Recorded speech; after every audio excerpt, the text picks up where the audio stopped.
Hinamizawa's Longest Day, Part 2. So when we last left off, we were literally left on a cliffhanger. The mountain dogs left their car and headed into the woods without hesitation. Something tells me we're not going to find out about that immediately.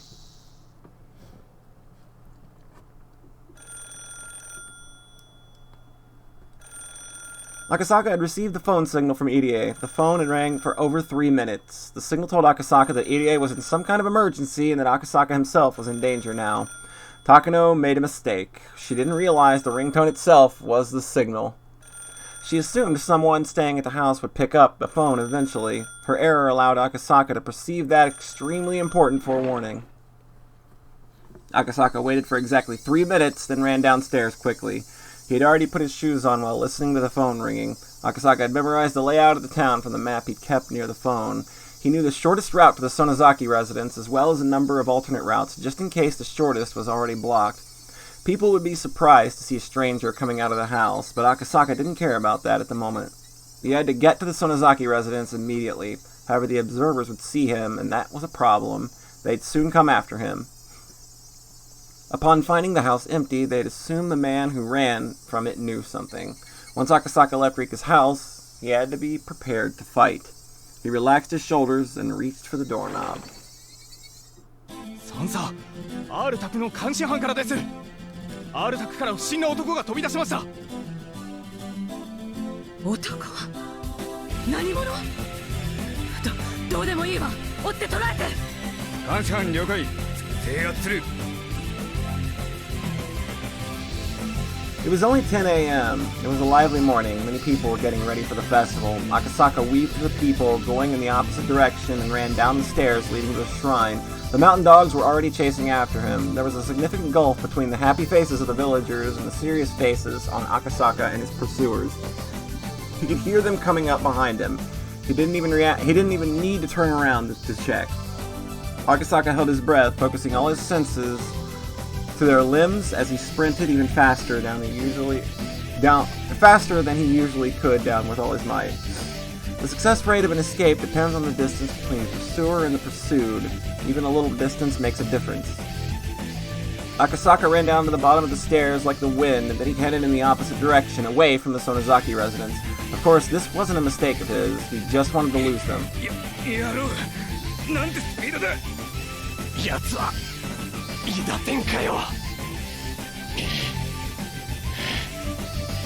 The observers weren't ready for this chase. They never expected a fast and fully grown man to run out of the house. They assumed it would be a little girl.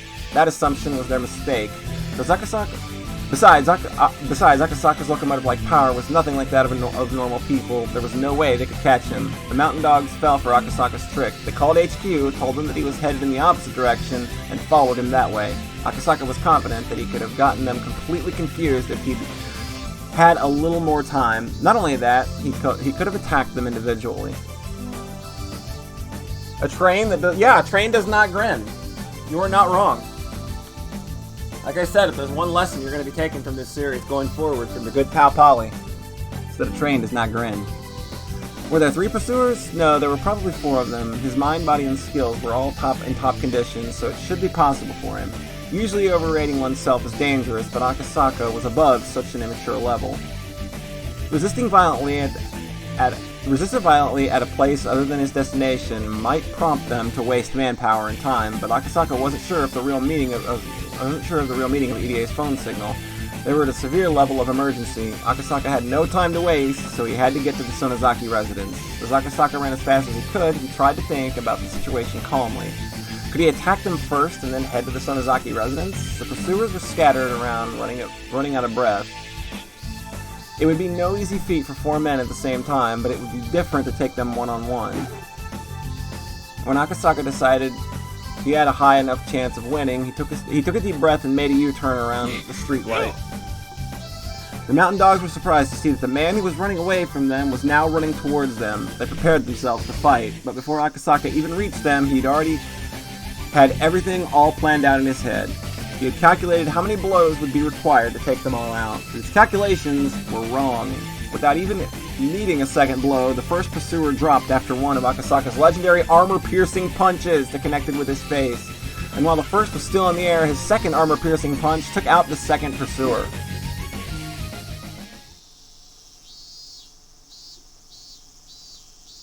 There was a chorus of cicadas, which woke EDA up. He needed a little time to realize what had just happened. His seatbelt had saved him from serious injury. There's something else you can learn. There's something else you can learn from this Higurashi stream. Seatbelts are probably good. However, it was sheer luck that the metal parts of the seatbelt didn't get tangled up and the door didn't become warped. He was on the bottom of the slope near a different forest road. Irie endured the pain and removed his seatbelt. He got out of his car soon after. He heard someone walking towards him through the bushes. A pursuer. He couldn't get caught just yet. If he was captured, then it would be impossible to rescue Tomitake. Not only that, nobody would ever know that Tomitake was captured in the basement of the clinic. Even though Irie knew he was helpless, he couldn't falter here. The only thing he could do was resist them and run as long as he could. But as soon as he started to run, Irie realized it. He had no strength, his legs were shaking, and he couldn't even see straight. He had only been stepping on the gas pedal, but his lungs were about to explode and his brain was lacking in oxygen. It had to be that certain type of exhaustion that came immediately after hyperarousal. We all know a thing or two about hyperarousal, don't we? Irie understood that intellectually, but he still couldn't get his body moving. He tried to run, albeit in a wobbly way. He heard a noise coming down the slope behind him. This was it, but Irie still tried to run as fast as he could.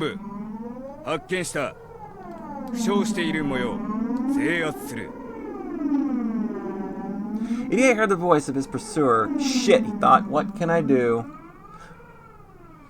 I have to run. I have to. 進むと見せかけ引いては粘る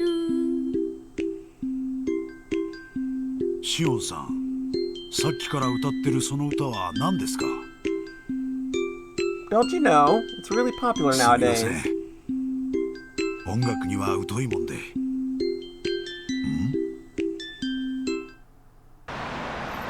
There was a wrecked car ahead. White smoke was still visible, so the accident must have just happened. Kasai slowed down. What is it? Oh. やっちゃったですね。って、あれ、監督じゃない? Well, this is some impeccable timing. Their car stopped. The sound of the brakes startled Irie, and he fell on his behind. Irie was obviously the one who had been in the accident. ハロロー、監督。まさかあれ、監督の車ですか? シオンさん。大丈夫ですか、入江先生。すぐ医者へ行かれた方がいい。監督を診療所に連れてって、監督が自分で診察するわけですね。That's not the place to go right now, I don't think. Probably a bad destination, I would say. さあ、立てますか。診療所までお連れしましょう。Darkest day in Fire Nation history. Let's go on, Taylor. Hope you're well. 困ります。その先家に行かな。監督？ちょっとどういうこと？まずいんじゃない？ Kasai looked at Idie's car and looked around the area. Then he whispered to Shion. シオンさん、訳ありのようです。どうしたの？入江先生の車に弾痕が。しかも拳銃とは思えません。マジ？そっち持って。ひとまず本家に連れて行こう。The two of them loaded Irie into the back seat, got in the car, and left in a hurry. 監督に話を聞かないと状況がわかんないですね。診療所を止まる。どういうことだ？診療所の何者かに追われたと見るのが今は妥当でしょうが、ただ相当のヤバいことに巻き込まれたのは間違いないようです。あれ？どこ行くの？ Shion was confused as to why Kasai suddenly made a wrong turn. 敵は先生のタイヤを狙ってました。生かして捕らえるつもりです。私たちのすぐ近くに追っ手が迫っていたかもしれません。ってことは追ってきてる？後方に遮影なし、上空に機影なし。この地形じゃ密着尾行以外は不可能でしょ。念のためです。もう一度だけ左折したら本機へ直行します。申し訳ありませんが、シオンさんは後方監視をお願いします。了解です。保安より本部、標的は民間車両に拾われた模様。車両ナンバーと車種を送る。本部了解。捜索中のウグイスは民間車両に標的を変更。至急捜索せよ。異例所長は極力生きたままで確保。接触民間人も制圧せよ。ただし生死は問わない。大丈夫なの？すぐに見つかるの？ご安心を。所長の白衣には発信機が。 Oh, good. Oh, that's real good. ウグイスの応援車両には測定器が積まれていますので、三角測定法で位置を検知できます。EDA was lying in the back seat wearing his white coat. There was a device on his collar. The security department put it there just in case, so no matter how hard Shion tried to look for anyone following them, the enemy already knew exactly where they were. 標的車両を発見。水車小屋の前を小道に入った。 There was a map of Hinamizawa on the table in the security room. The path by the watermill led to a certain private property. It belonged to the Sonozaki family, and the Sonozaki residence was the only building on it.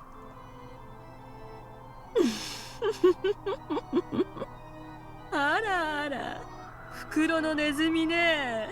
Here comes the Ara Ara girl. こちら大鳥湾。ウグイス、まだ突入するな。もうじき大鳥が合流する。合流してから一度に突入するぞ。ウグイス1了解。クラギ、ウグイスにさっさと突入させないと相手に無駄な時間を与えるわよ。感度あるし。Uh-oh. 誰も私の言うことなんか聞かないんだから。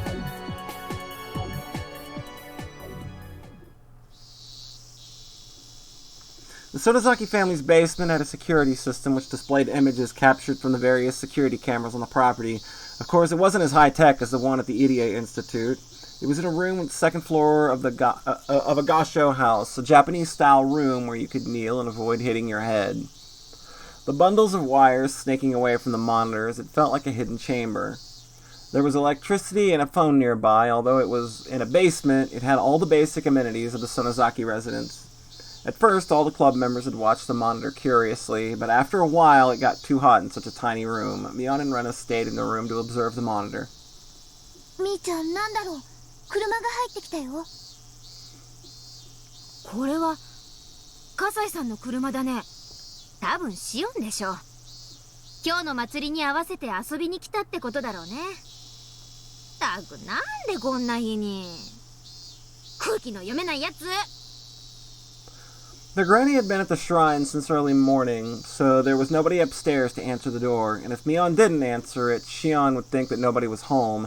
Mion wondered if she should tell Shion what was going on. Shion could be helpful at times. Kasai's car stopped in front of the gate. Someone was getting out of it. あれ？みーちゃん、あれ監督だよ。They saw Shion and Kasai holding EDA on the monitor. Obviously, something serious had happened. 行ってみよう。レナにケイちゃん、一緒に来て。サトコたちはここでモニターの監視。リカちゃんは表に出ちゃダメだよ。羽生はそれでも出てかないようリカちゃんの監視。お任せですわ。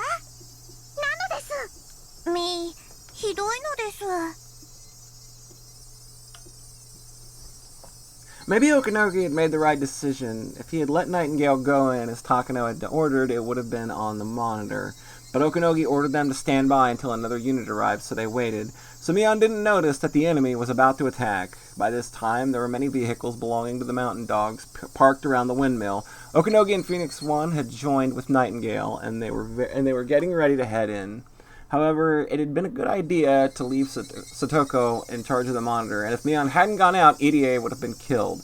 Mion didn't know it yet, but EDA was their only hope of rescuing Tomitake. So as a result, Entirely by circumstance, they did everything correctly. おねえ、もう神社の方かな。シオン、お姉たちどっから来てんですか。さては地下にいましたね。あそこで遊んでるって鬼ババに言いつけますよ。んなことはどうでもいい。監督は監督。まさかやられたのか。ってことはお姉たちも訳ありのようですね。何が起こってるんです？しーちゃん、話すからよく聞いて。実は監督、何があったんですか。すみません。富武さんが山犬に捕まりました。診療所の地下区画に囚われ、私は逃げる時に奴らに追われて事故を起こしてしまい。Irie explained everything he could while enduring the pain. Everyone was happy to see him safe, but Mion's expression quickly grew stern. Then she asked Shion a question. 追われてる。尾行はなかったよ。とにかく中へ。良くない雲行きです。They heard the sound of a car approaching, and it wasn't alone. Who could it be at this time of day? It was a waste of precious seconds to even think of that. つけられてんじゃん、シオンのバカ。つけられてないもん、お姉のバカ。Kasai picked up both sisters and ran through the gate. 地下へ急ぎましょう。 Imagine he's got each one on his shoulders. Just kind of... Oh my god, that's a good sight. あそこなら安全です。ミオンさん、変な車がいっぱい来ますわよ。分かってる。地下に戻って。扉を閉めるよ。リカちゃんは？羽生さんと一緒に隠し部屋に入りましたわ。ウグイス6標的を発見。 R の友人数人も一緒です。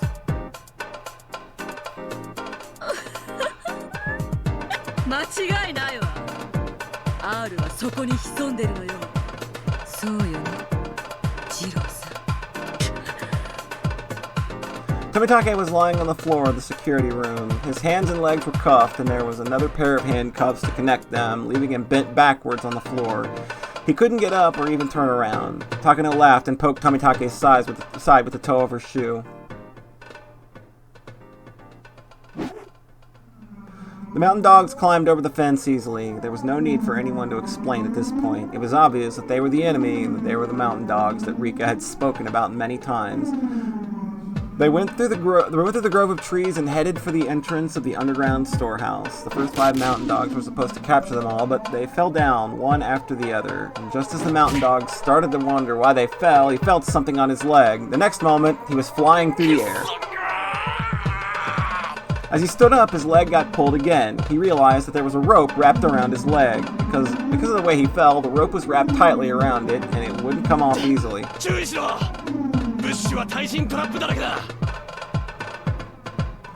Satoku had set up lots of traps in the bushes. After all, she wouldn't just sit around all day on empty property. The club members headed into the underground storehouse, one after another. The mountain dogs couldn't do anything, although they did see them.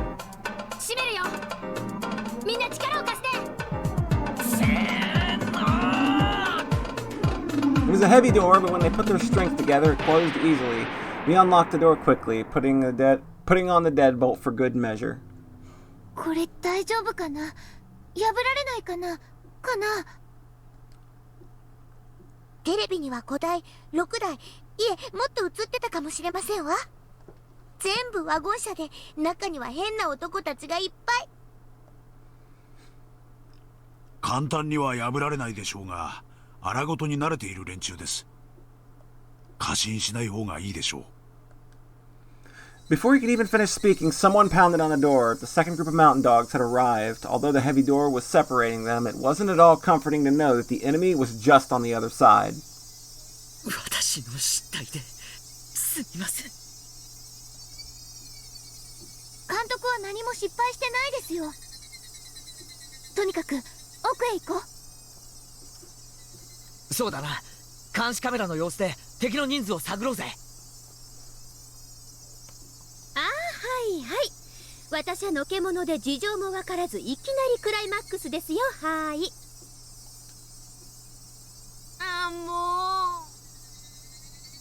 あんたには5分時間ができたら全部説明するか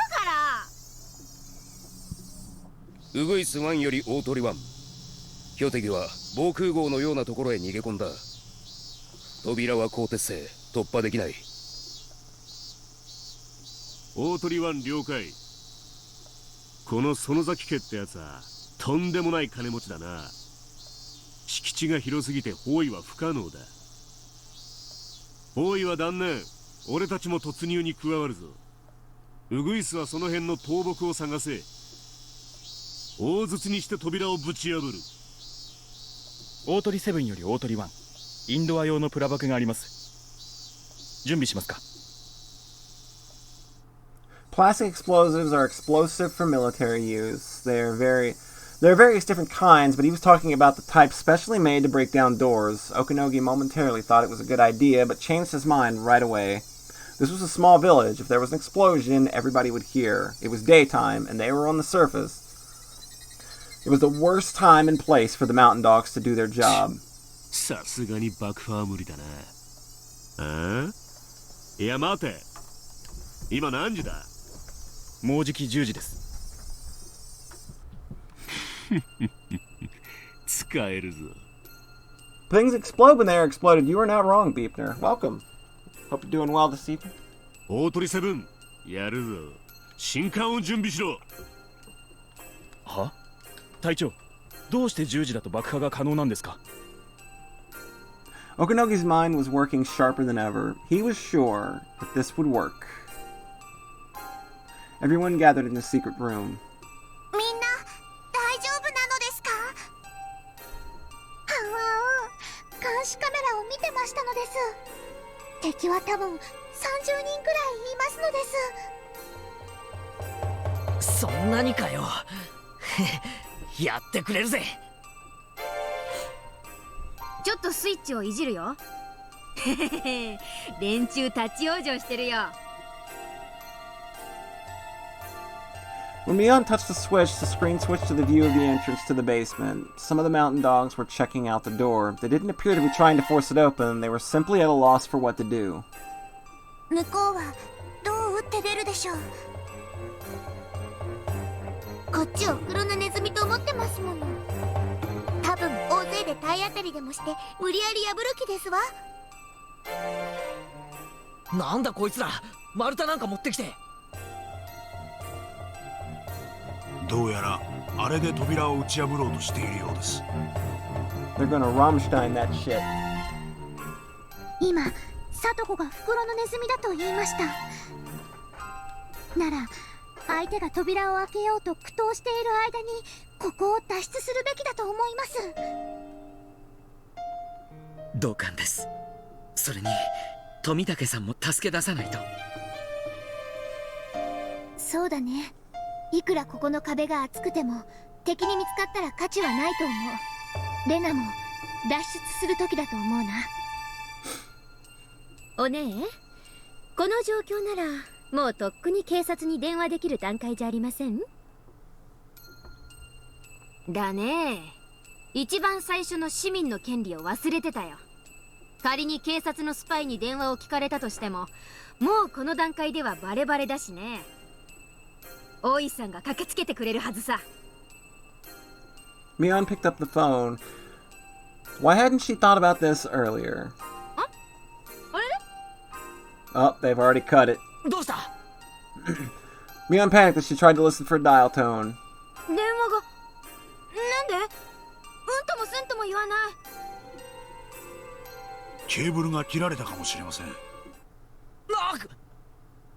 Suddenly, everything went dark. なんだろう？停電？ Oh, that's a shit your pants moment. Kasai lit his cigarette lighter, and Mion turned her emergency flashlight on. 地下の弱点を突かれたね。でもこれだけ暗ければ敵だって簡単には。わかんないけど、多分暗闇でも見える機械とかあるんじゃない？持ってそうよね、あの連中。ミオンさん、どうして敵は電気を切断しましたの？ただの嫌がらせ？嫌がらせ以上の意味があるとすれば、ここのセキュリティを殺すこと。あいつら扉を撫でてましたの。諦めたんじゃない。あっという間に壊す方法を持ってて、それを気づかれないためにカメラを壊そうと、それで電気を切ったんじゃ。まさか爆破する気？ってことは扉は一瞬で破られて、ここにもう砦の価値はねえってことじゃねえのか？みーちゃん、今すぐにここを脱出しよう。さっき言ってた核シードの脱出口を教えて。こっちです、みんな。Miyamo's getting confused amidst all the chaos. She hadn't underestimated the mountain dogs. She'd underestimated the mountain dogs. She even considered that they would have some explosives, but she didn't think that they would use them in Hinamizawa in broad daylight. Somebody will hear that explosion. Is there even such a thing as a silent explosive? Well, let me tell you something about Taco Bell. 多少の危険は顧みないのかもしれないぜ。確かにこんな時代ですが、山犬は非常に慎重な奴らです。こんな真っ昼間に爆弾なんて、高野さんならともかく、あのお好みさんが許可するはずがない。それでもぶち抜こうってのかい。いい度胸だよ。ルナはわかんないんだけど、音がしない鉄砲があるように。or Takano Bell. You're welcome. ないです。どんな爆弾もみんな似たような音がします。Crunch Blam Supreme. そうか、わかりましたわ。奴らの狙い。監督は綿流しの本部役員。Sarah's had enough already. 今日の祭り、雨天延期の判断は？確か今日の10時に決まって。あ、まさか運動会と同じ。Go on, Poncho. Hope you're doing well. 木を隠すには森ってことね。Rika knew Okanogi well. He would always complain about how he had to guard her like she was a princess. Rika had never expected Okanogi to be so sharp. That was why she was more frustrated than anyone else. The mountain dogs had quickly set explosives on the basement door. Long wires were connected to the explosives, and the mountain dogs were waiting at the other end, lying flat on the ground. One of the members was holding the detonation switch. All the wires were linked to it.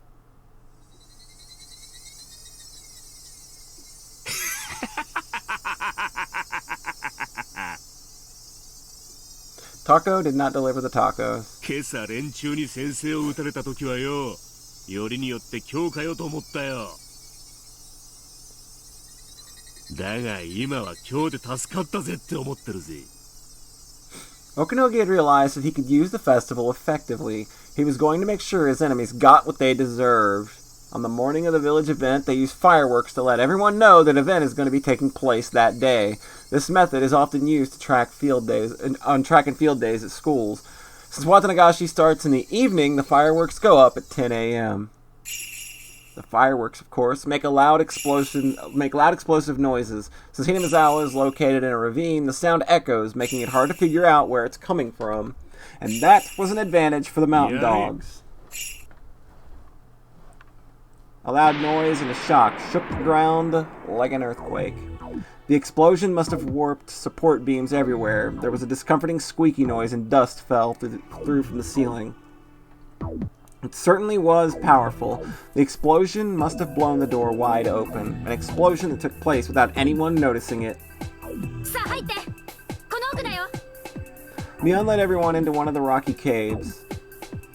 There was a well-hidden shaft in there. They called it a hidden well, but it was actually a very eerie vertical tunnel. They didn't have enough flashlights for everyone, so there was no way for them to see the entirety of this ominous hidden well. こいつを降りろってのか。どこまで続いてるんだ。だいぶ降りると途中に横穴があるの。そこを抜ければ山中の古井戸に抜けられるようになってる。ってことはそれについて一番詳しいお姉が Oh God. 決定です。 This is a fun little callback to Mayakashi, where she literally made her climb down and then zapped her with a stun gun. お先にどうぞ。私がトップ？他の誰がトップなん？しんがりは私と葛西が務めます。 Jetstorm, are you gonna let Shion be your rear guard? 早く行って。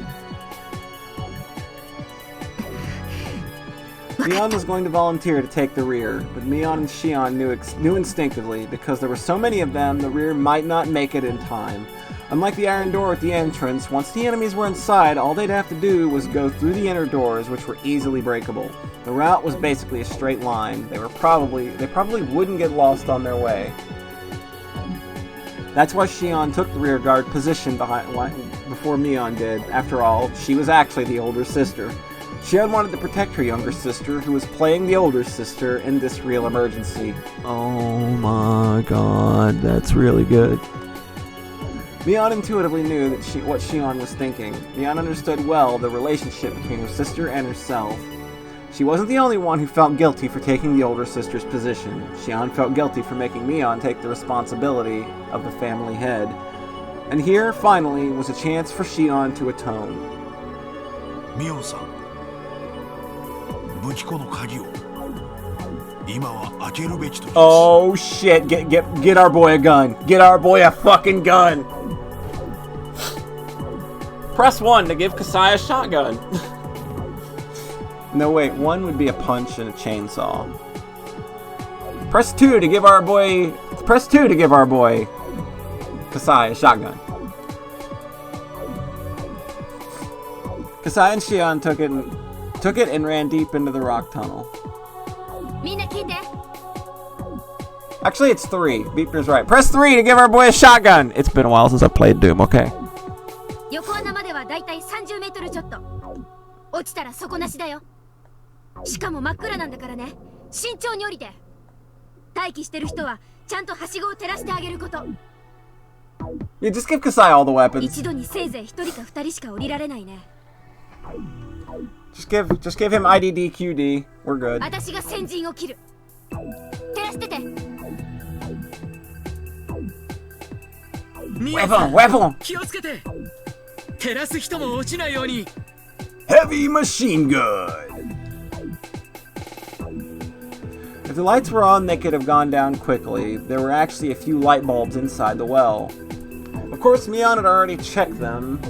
It was now certain that the enemy had cut the power to the basement. It was extremely dangerous to go down this well with just a little light from the flashlights. As one went down, there would be people lighting up the way. Mion was right. She realized as she went down herself that it was almost impossible to go down the ladder without the weak light from the flashlights. The lights didn't reach all the way down. In the darkness, her feet suddenly became unsteady. Every step she took made her more nervous. It was about 30 meters to the horizontal tunnel. That's quite deep enough already. But the hidden well went deeper than that. If Mion fell, she wouldn't just injure herself. Hasn't it been 30 meters yet, she thought? She couldn't even remember exactly how long 30 meters was. Had she missed the horizontal tunnel already? At that time, she felt a cool breeze on her body. She could sense a huge hole nearby, so she took out a flashlight to the surrounding area. She saw the black tunnel yawning before her.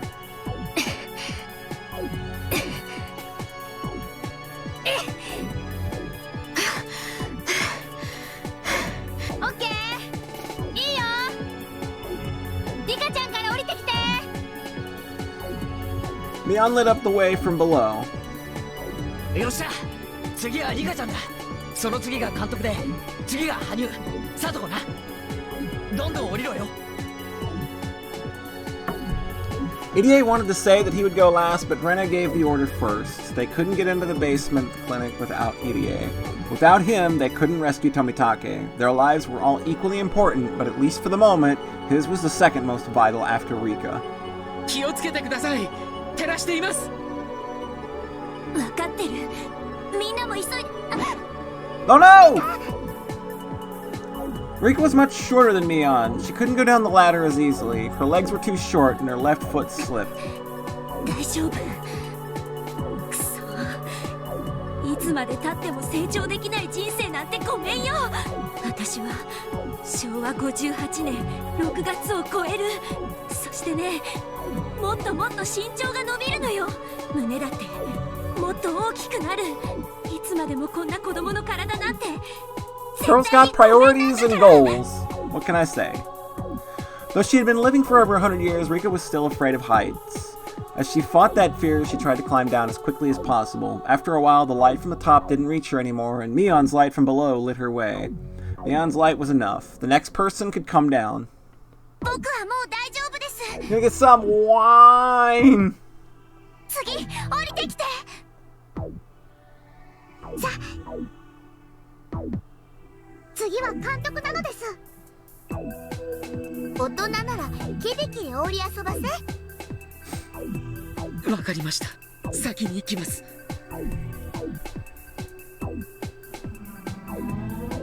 The mountain dogs moved forward carefully, wearing special goggles so they could see in the dark. The one in front noticed Satoko's trap and stopped the rest of the men. 7よりウグイス1へワイヤー観音のトラップを発見。突入は慎重を要す。ウグイス1了解。大鳥1トラップの痕跡少なからず通電を検討されては。バカ野郎、そんなことしたら連中が逃げやすくなっちまうじゃねえか。向こうはこの暗闇で逃げるのもままならねえはずだ。俺たちに有利なフィールドを最大限に使う。この暗闇で追い詰めて捕らえる。これほどのでかい棒だ。別に出口がきっとある。連中は隠れたりしないぞ。必ずそこから逃れようとする。突入班に火器と防弾盾、スタングレネードを与える。園崎家ってヤクザの大御所だ。密輸拳銃くらいの反撃は想定しろよ。ってことはそのワイヤートラップのクライモア程度には注意しろってことだ。全身に1000個も鉛玉食らいたくなかったんだ。全身バラバラになる。了解。Satoko's trap were effective only because they were professionals.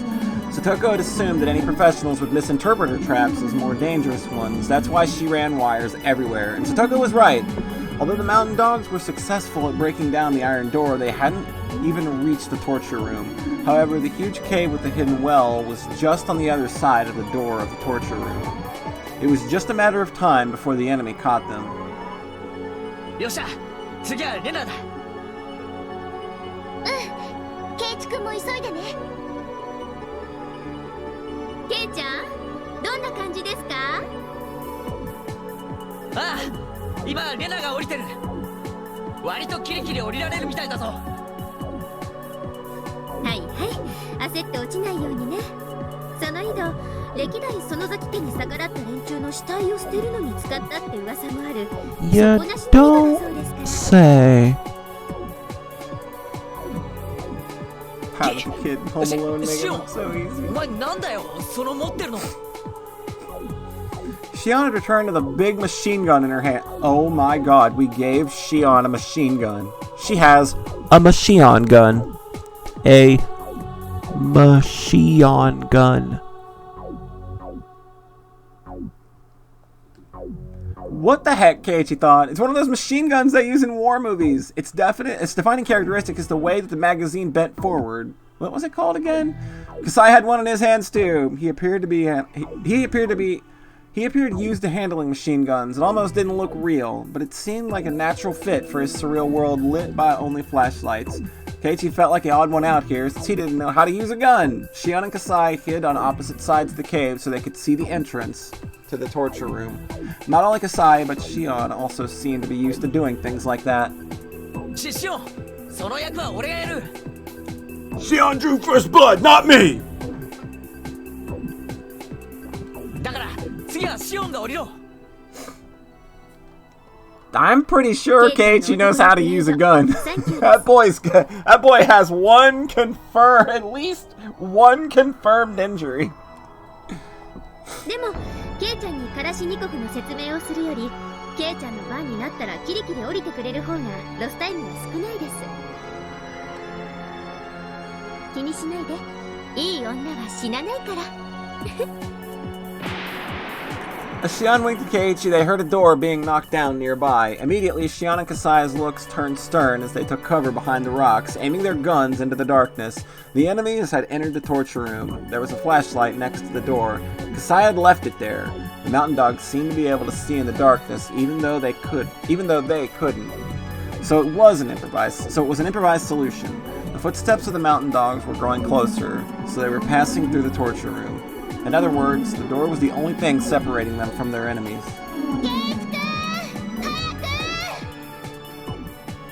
Shion, お前が先に降りろ。シオンさんで、ケイちゃんに譲って私だけ生き残ったら、私はお姉に一生恨まれますって。私の思い人はもういないけど、お姉にはいるもん。はあ、お前この忙しい時に何の。死ぬ気はないけどシオンに伝えて。私たちまた次の時も双子がいいね。行けShion yelled, telling Keiichi to get a move on. He didn't understand why Shion said to tell Shion, but she asked him, so he had to convey that message. Otherwise, if something terrible really happened, Shion's message would never reach Mion. An explosion shook the air. Oh, why are you playing this music? I don't like it. I don't like this. You're playing this music.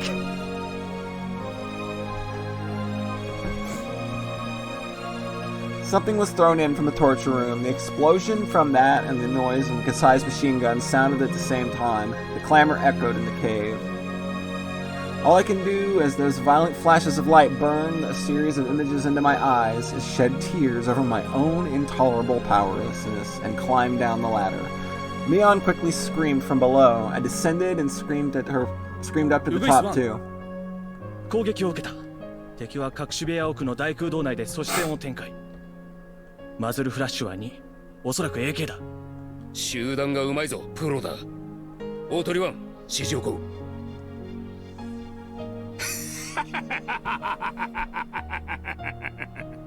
そう来なくっちゃな。相手はプロだぞ。キリングハウスの卒業生以外は突入するな。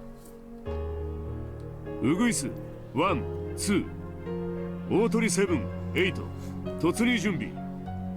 火器はいくつある？ MP5 が4、各種グレネード多数。砲弾盾は突撃銃には信用できない。放棄する。入ってすぐ脇に発光した懐中電灯が落ちている。おそらく向こうは暗視装備がないものと推定。ウグイス1だ。突入は俺たちでやる。合図と同時にスタングレネードを放り込み、突入3回。While the enemies were quiet, Kasai changed his magazine.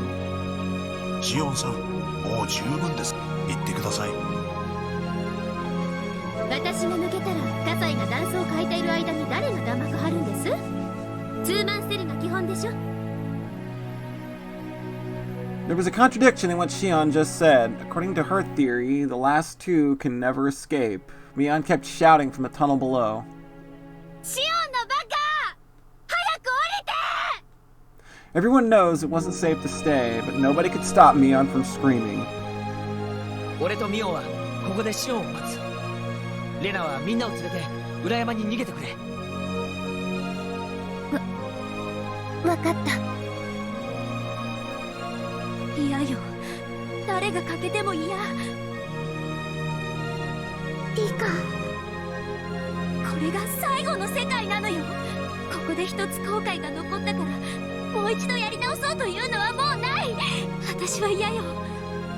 シオンが死んだりカサイが死んだりする未来はごめんよ。もうやり直せないって知ってるから。嫌よ。嫌絶対嫌。だからシオン早く降りてきて。As they looked up at the top of the well, they saw a violent flash and heard a roar.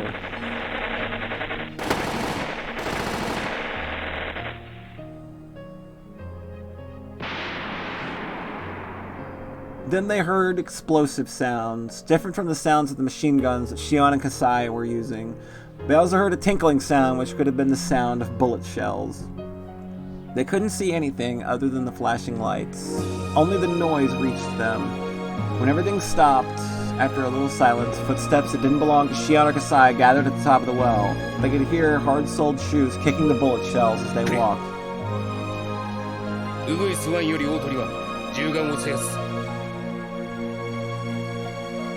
That voice echoed down the well, and Mion and the others heard it too.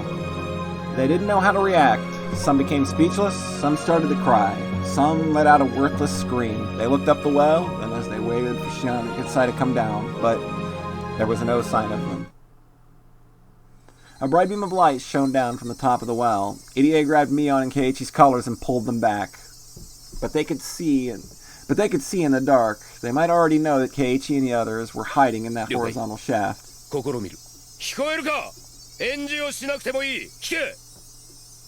A guy shouted from the top of the well.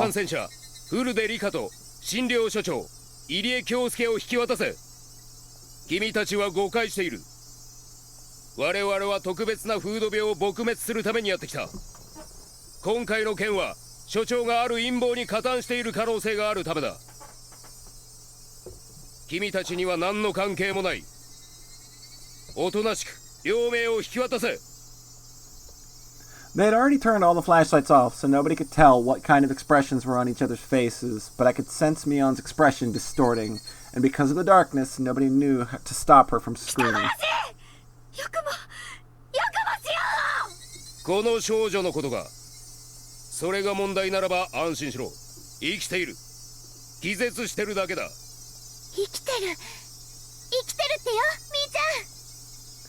Mion didn't rest easy at her announcement, at their announcement though, because she knew Shion's survival wouldn't help resolve this situation.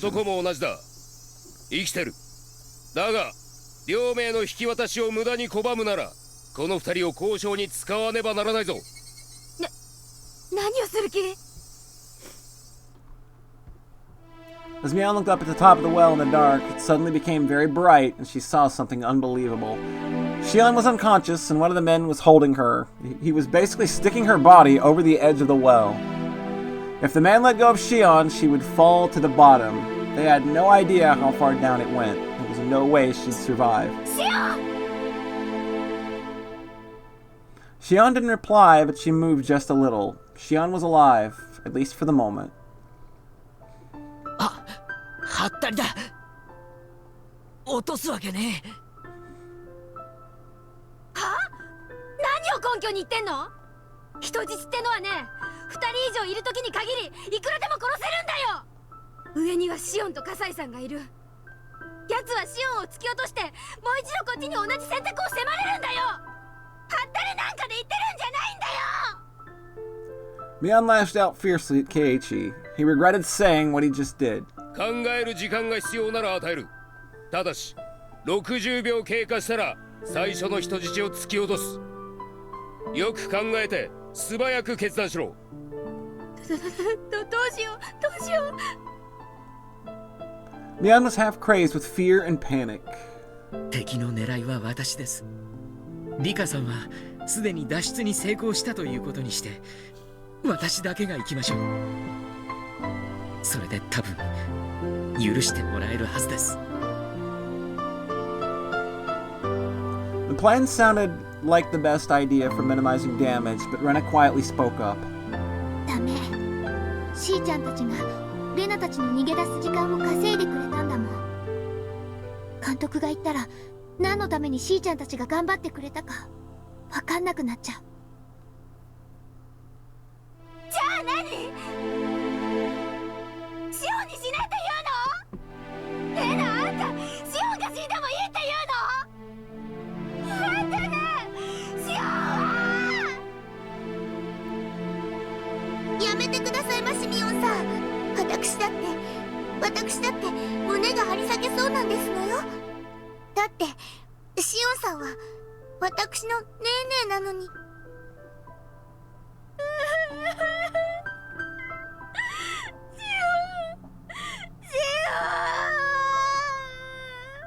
Mian started to cry as she held Satoko's head. The mountain dog's beam of light shone into the horizontal tunnel. Their eyes had grown used to the darkness, so even with a little light, they could sort of see one another. But so what? This was a desperate situation, and Mian Satoko continued to cry, Rena bit her lower lip, trying to hold her feelings in. Irie simply looked down. And as for Rika and Hanyu, they were restless. どうすればいいの？羽生、どうすればいいのかわからない。僕にもどうすればいいかわかりませんです。あんた神様でしょ。なんとかしてよ、なんとかしてよ。地通力とかで敵をやっつけてシオンを助けてよ。奇跡でも起こらなきゃ救えない。なら起こしてよ。神様のあなたが起こしてよ。Slap! They all heard a strange sound. Everyone was surprised to see what caused it. Hanyu just slapped Rika in the face. Rika. Yo, you changed clothes really quickly. Yo, your eyes are weirding me out, lady. Hanyu. 私たちは共にあまたの世界を渡り、人の身では知り得ないことをいくつも知ってきました。ある時はあなたが教えられ、ある時は私が教えられ、いくつもの大切なことを学び、ようやくこの世界で最も大切なことを学び取りました。私たちが求めてやまず、そしてようやく得たもの、それが何かわかりますか？ It was how to make a miracle happen. A miracle is like a number you get on a die. People think that the result of the roll depends on God's mood. God holds the key to miracles. Humans don't have the right to control them, but although humans don't have the right, they can perceive. They can perceive how to improve their odds and how they can make a miracle happen. 起こし方。いいか、あなたはもう知っているはずです。私よりも先に知ったはずです。あなたが本当に大事にしたこの最後の世界、真実。Rika's mouth hung open. That's right, she thought. I had forgotten again how to make a miracle happen. みんなは逃げてください。 Rika stood up. Everyone was surprised to hear what she said. 入江、みんなを頼みますです。高野、入江も僕も殺すでしょうが、僕の殺し方には高野なりのこだわりがあるはずなのです。だから多分しばらくは殺されないでしょう。冗談じゃねえ。でも必ず殺されるってことじゃねえか。僕が出て行かなければ今すぐシーたちは殺されます。なら僕が捕まっても僕が殺されるまでの時間はきっと反撃のチャンスにもなりますです。リカちゃん、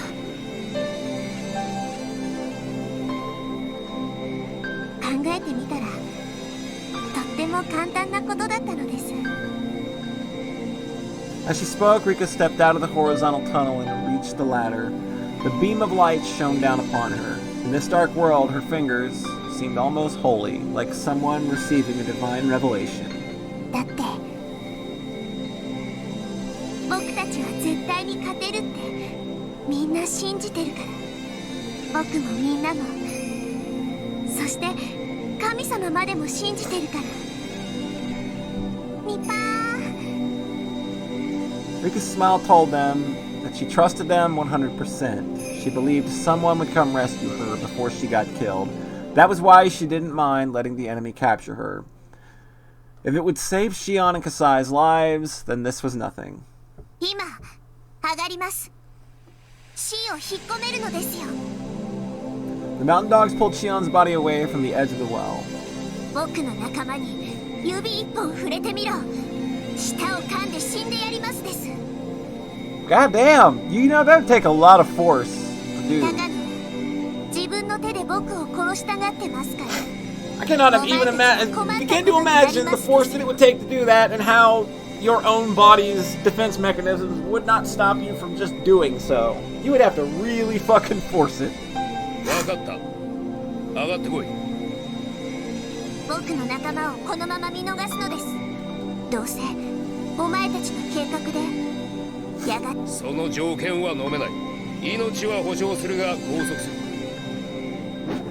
じゃあお気の毒さようなら。舌を噛むよりここで手を離した方が早い。 Yeah, I was gonna say that's probably the better option here. この底は深いわよ。私の死体が出てこないと、それもまたお前たちが計画に困るんじゃない。 As long as they captured Rika, the mountain dogs didn't really care about the others. They were ready to kill the rest if they resisted once they had Rika. That's why they wouldn't agree to Rika's request. They started to think that maybe they should just lie to Rika. But that was when they heard something. Hanyu started to speak in a clear voice. It was a voice with a mysterious tone. It sounded like it was coming from below the surface of the earth, but it also sounded like it was coming from heaven. Hanyu spoke. この私が取引に応じると言っている。ぐずぐず言わずに言う通りにせよ。ゲロ。来るよりかは上がる。それに対し求めた小さな約束を履行せよ。天は自ら与えるものに与えることはない。人の身に過ぎた考えは不要。身に過ぎた偽りの罪に身の程を知れ。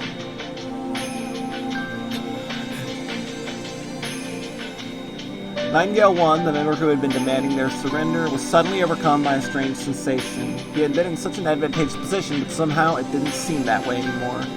And that girl's voice, there was something strange about it. That voice belonged to something both holy and sacred. He instinctively sensed it. Humans can only negotiate with other humans. It's impossible to negotiate with a being greater than all humans. 待て。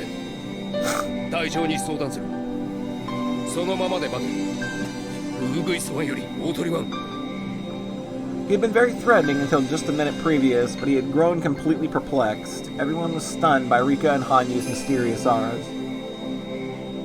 必ずすぐ助け出すからね。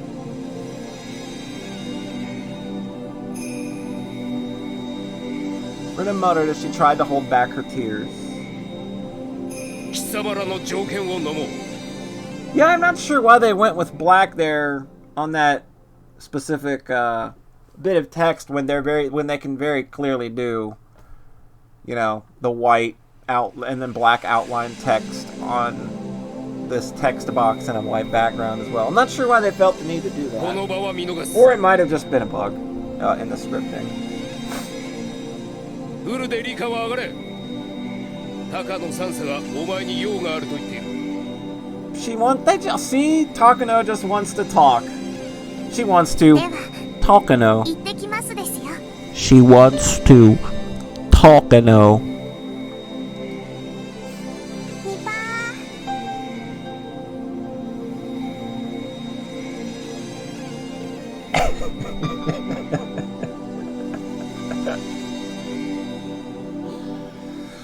It's gonna be a very long evening. It's gonna be a very long evening, Sayara. You can just feel that clock tick-tock-a-knowing, tick-tock-a-knowing, tick-tock-a-knowing. Nipa. あなたは大事な身なんですから、急に姿を消されちゃたまりませんね。こいつはルール違反です。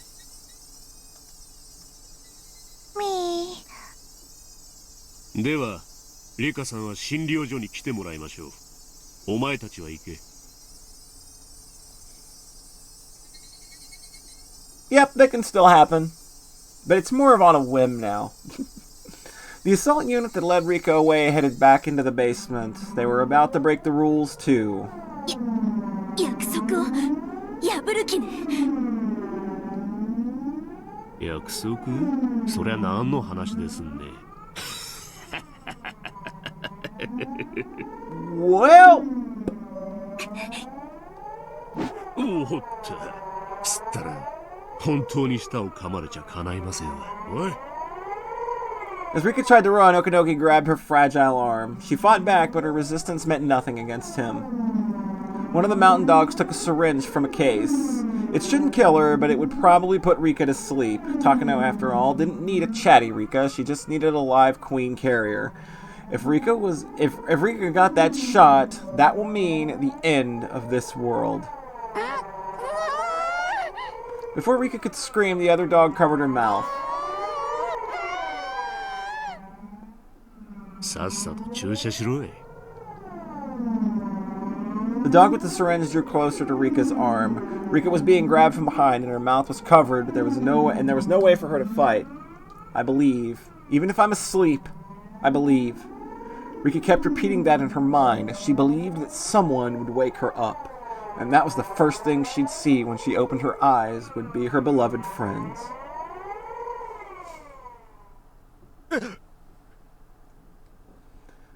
It happened all of a sudden.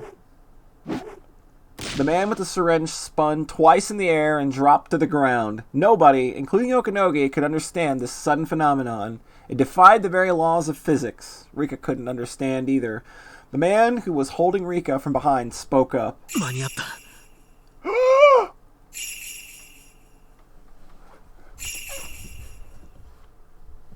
His voice had such a heavy feeling imbued in it. いつも気づくときには手遅れだった。お前誰だ? The others took a few steps back away from Rika with the man holding her. There were many units within the Mountain Dogs, so often its members don't remember each other's faces. There were just too many units, so nobody really paid attention.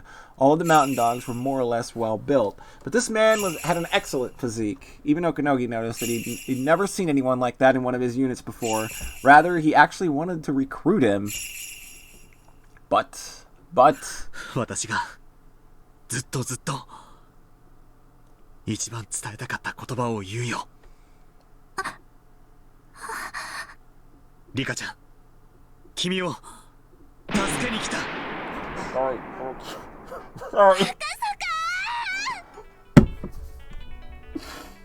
Sorry, I'm a nasty wasty. I'm sorry.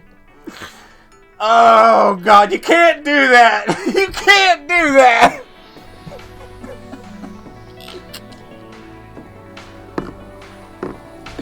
You can't do it like that, or that's. Okay, I'm good. The hands that were holding Rika left her shoulders. They left ever so gently. And as soon as they did, they transformed into a pair of furious fists which implanted themselves in the faces of the men attacking him from behind. They flew through the air. Akasaka hit those two without even turning around. 5 members of the Mountain Dogs surrounded Akasaka. However, he didn't even see them. He could only feel the deep emotion of finally being able to do what he had been longing to. And the 5 of them sensed it, that maybe, just maybe, he didn't even care that they were there.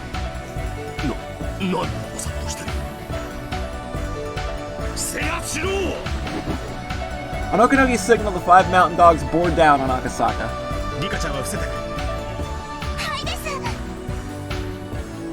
Rika dropped to the ground and Akasaka was left standing.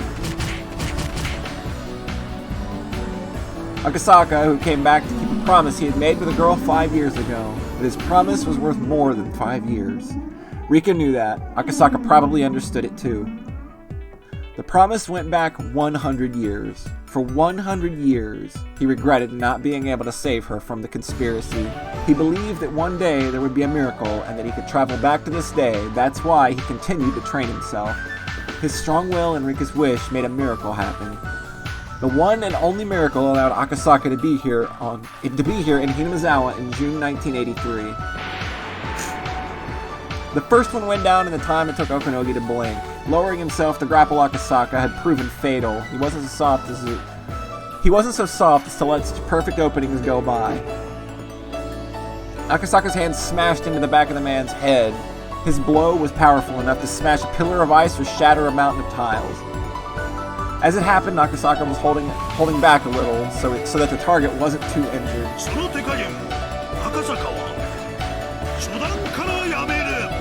Oh my god. He's unrelenting! Forward, relentlessly! Akasaka's well-trained fists continued to knock down the mountain dogs, one member for every time Okunogi blinked. One hit per opponent was all Akasaka needed. This was the true essence of karate. Akasaka's colleagues praised and feared his power. Armor-piercing ammunition! Weapons were useless against him. No matter how hard his victim tried to protect himself, it meant nothing to Akasaka. But he was too strong for the mountain dogs to even understand that. It was as if he was a giant and they had to crane their necks up to see. Akasaka didn't even give them time to think. Someone from the mountain dogs must have called for backup. About a dozen more members had arrived. 大丈夫だ。リカちゃん、私がここにいる限り、君には指一本触れさせない。僕はお絵かきして待ってますです。 He's going to draw pictures while this man beats the shit out of freelance military deuterinos. As Rika stayed low to the ground, she picked up a stick and started to carve into the dirt. That made Okunogi even angrier, but he calmed himself down. Then, the warrior's intuition, resting in Okunogi's blood, came to a realization. Numbers didn't matter. Even the full force of the mountain dogs wouldn't be able to defeat this monster. All the combat units were still down in the basement. There was no way they could take him.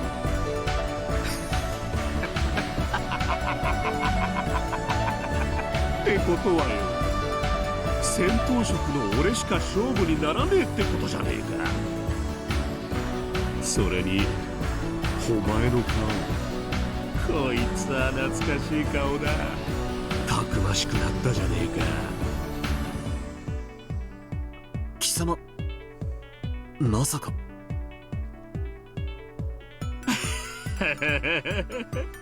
標準語じゃ思い出せねえか。なら鉛で話してやるぜ。吸ったら The Virgin Okunogi versus the Chad Akasaka. あん時の青二歳がよくもここまで立派になったもんよ。It had been 5 years. That was the man Akasaka fought when he was investigating the kidnapping of the minister's grandson. Akasaka had still been inexperienced then.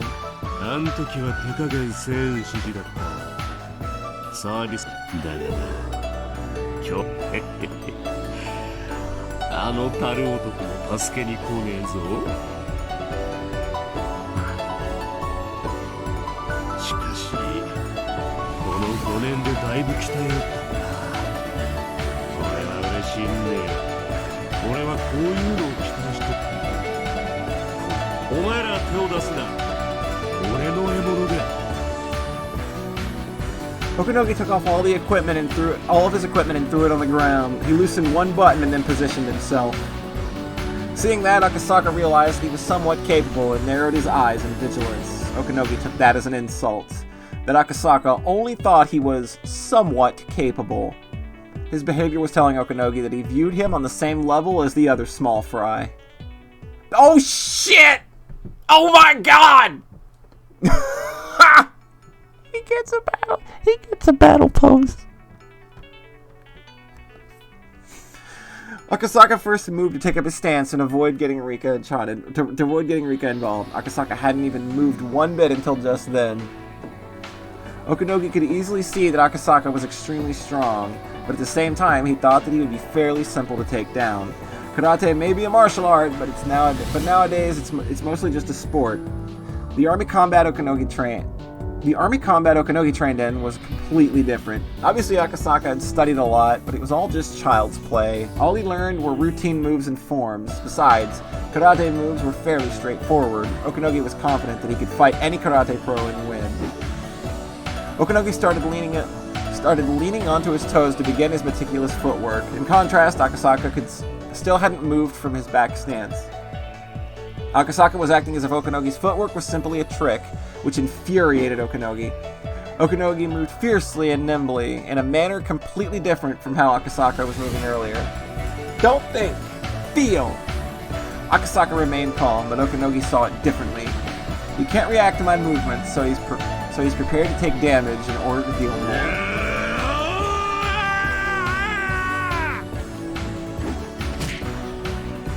Akasaka couldn't defend himself from Okanogi's quick jab, and it connected with his face. It was a quick but light attack. Its purpose was to distract Akasaka and create an opening for Okanogi. Okanogi knew that Akasaka would use his arms to guard his face instinctively. Okanogi's real purpose was to attack his abdomen, which would then be unguarded. Of course, Akasaka didn't have enough time to guard himself. It took more than just kinetic vision to prevent his attack. Only Okanogi, who trained for many years, had perfected the speed of that technique. Normal people would struggle helplessly while vomiting if they were to experience Okanogi's kick. It could even rupture internal organs, so it was pretty amazing that Akasaka was still on his feet. どうした空手や相手も同じ流派じゃないと戦えないってのか軽い何 Akasaka mumbled something, but Okanogi couldn't hear. Actually, he did hear it, but Okanogi never imagined he could say such a thing in this situation, so he couldn't hear it. He couldn't comprehend it.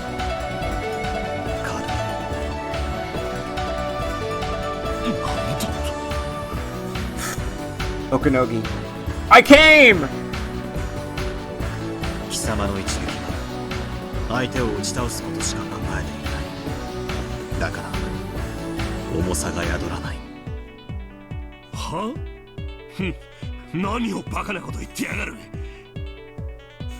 空手は心を養う。人を打つということは You punch like Rika. 自らの打たれることを知るということだ。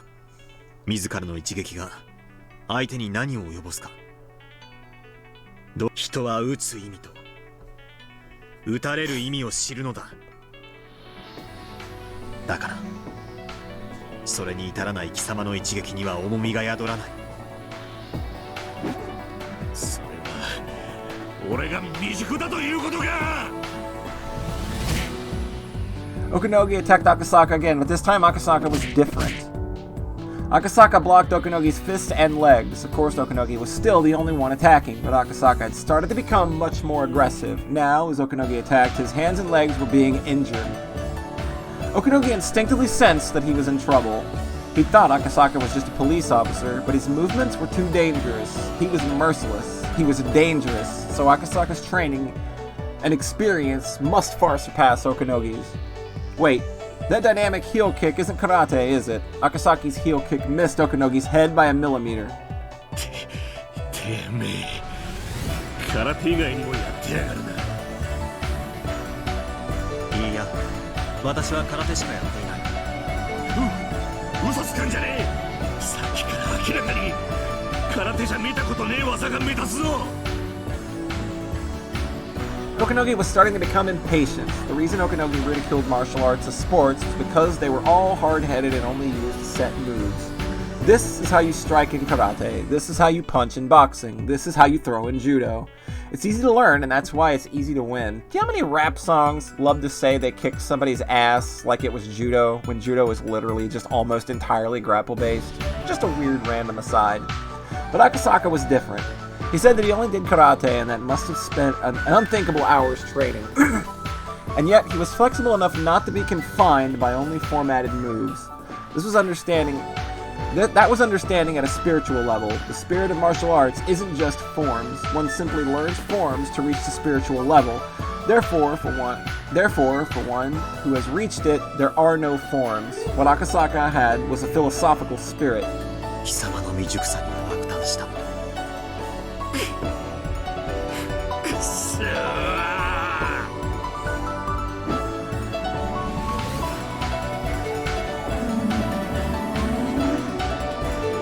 Akasaka stepped away from his original spot for the first time. He moved forward. He filled the space between Okanogi and himself with his inescapable conviction.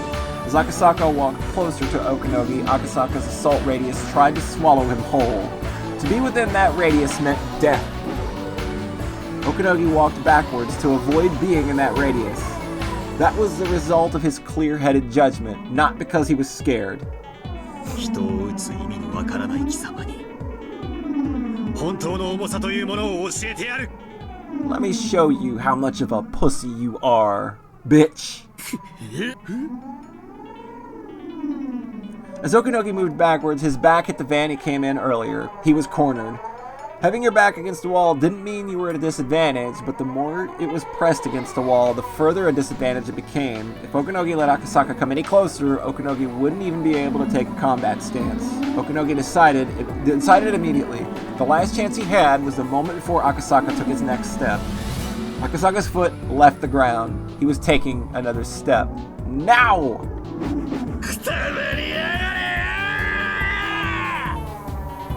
No tricks, no feints. Okanogi lowered himself and attacked with everything he had.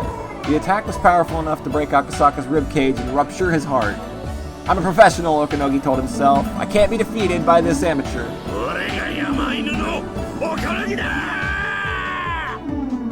そりゃよかったな。給料いくらだ At that moment, Akasaka's eyes opened wide.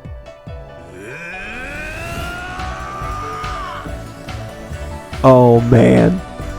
This fucking scene! Holy shit! It's going so hard!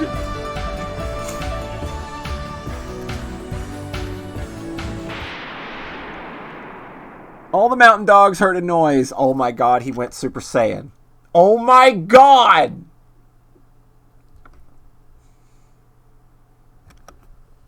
It wasn't just the noise of people fighting.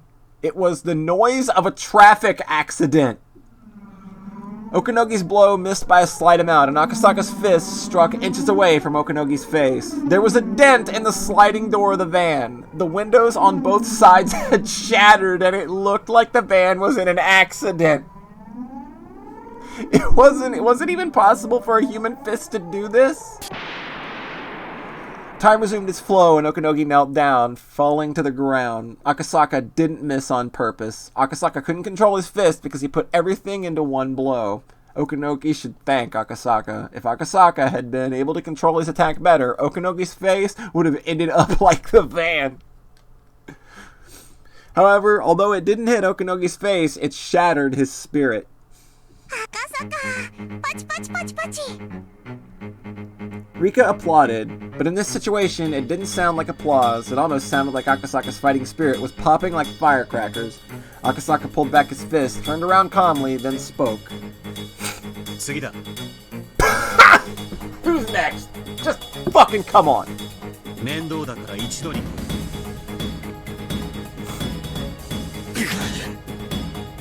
They knew, everyone knew, that there was no way to defeat Akasaka with their bare hands. They realized they needed weapons. They also needed more people. There should be a better equipped unit in the basement. All of a sudden, things began to move quickly. The remaining mountain dogs emerged from the basement. Oh my god! The mountain dogs who just witnessed Akasaka's battle against Okanogi realized it was time for them to run. They didn't even care about Rika. Who would even think of taking Rika from him after seeing what Akasaka was capable of doing? When Okanogi regained his awareness, he jumped up into the van with the mountain dogs and as it drove away. Since Okanogi took off his intercom device to fight with Akasaka, he had no idea what had transpired in the basement. After the mountain dogs broke their promise with Rika, they were supposed to round up the remaining club members, but when Akasaka showed up, the dogs had to be divided into the ground force and the basement force, which altered the situation. Kasai had gone on a counterattack, and the other club members somehow climbed up the well and helped him. Since the mountain dogs weren't allowed to fire on the surface, they realized it would make the situation worse if Kasai fired his gun once he came up after them. Okanogi was unreachable, so Nightingale 1 had ordered them to retreat in his place. Who would bear the responsibility for this? It was probably Okanogi's fault for taking off his intercom device to fight against Akasaka, as he basically abandoned his job as commander. But everything happened in the first place because Akasaka showed up. So maybe it was his triumph, rather than Okanogi's blunder. Either way, everything was miraculous. The mountain dogs hadn't run with their tails between their legs. They had simply retreated for the moment. When they returned, they would have enough men and enough arms ready to kill all who stand in their way, and that would happen very soon. There was no time to waste.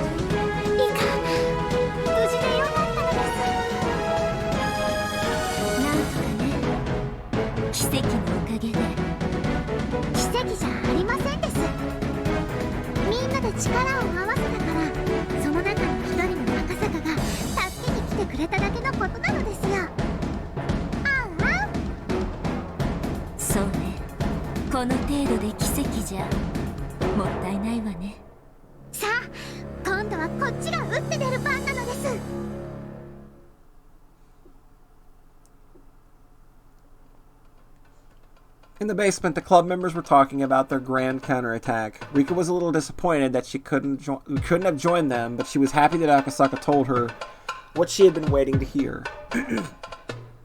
Rika told them about how heroic it had been, and got a little embarrassed. Kasai was doing alright, but Shion wasn't doing too well. Of course, it wasn't life-threatening, but she couldn't hear in her left ear, possibly due to being so close to an explosion. Oof, that sucks. To test her hearing, Mion went around to Shion's left side and whispered some dirty words. She seemed to be able to hear them fairly well. Of course, she might have been hearing through her right ear, though. Shion decided to lie down on the tatami mattress in the torture room while EDA kept an eye on her. Mion was very worried, but Shion told her that she was okay and forced her to go ahead to the next operation. Mion complained that Shion didn't understand her feelings. Now they would have to come up with an idea to rescue Tomitake from the clinic. They had Akasaka and Kasai on their side, both of whom were used to battles. Also, they had Irie, who knew about the secret basement of the clinic. They would have to get moving quickly, but they would at least need to have a plan. It was almost 10:30 a.m. Because of what they had gone through, they were exhausted, and it felt like it was almost evening. But if they were at school, it would be only second or third period. They had to pull themselves together. They had to regain their fighting spirit. Irie checked Shion's left ear with a penlight. 耳鼻科の先生でないとわかりませんが、運が悪ければ鼓膜が破れている可能性もあります。頭痛やめまいはありますか？いいえ、全然へっちゃらです。Irie wet his handkerchief and wiped Shion's face gently. 驚いてます？Hinamizawaファイターズのマネージャーに銃撃戦ができて。ええ、驚いています。あなたが死ぬ気だったとは。前原さんに聞きましたよ。うわ、ああいう言葉ってその場ではかっこいいけど生き残っちゃうとめちゃくちゃ恥ずかしいですね。やだな。If something happens to you when I live, my sister will never forgive me for that. I don't have my beloved one anymore, but Sis does. 茶化しっこなしです。あなたの思い人というのはサトシ君のことですね。There's that name. We ain't heard that name in a while. さあ、どうでしょうね。今頃どこにいるやら。生きてるのか死んでるのかもわかりませんけど。生きています。What? What? What are you telling me?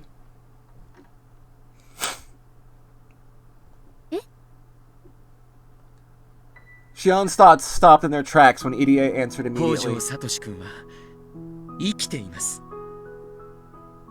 彼は去年のあの日、不幸な心労がたたり、末期の発症を迎えてしまったんです。Mion and the other club members had already told Shion about the current situation, so she kind of understood what it 私は meant. サトコちゃんと同じ薬で治療できると思いました。ですが、サトコちゃんが治療できたのは極めて幸運なケースだったようで、そしてその治療は今も続いているのです。サトシ君、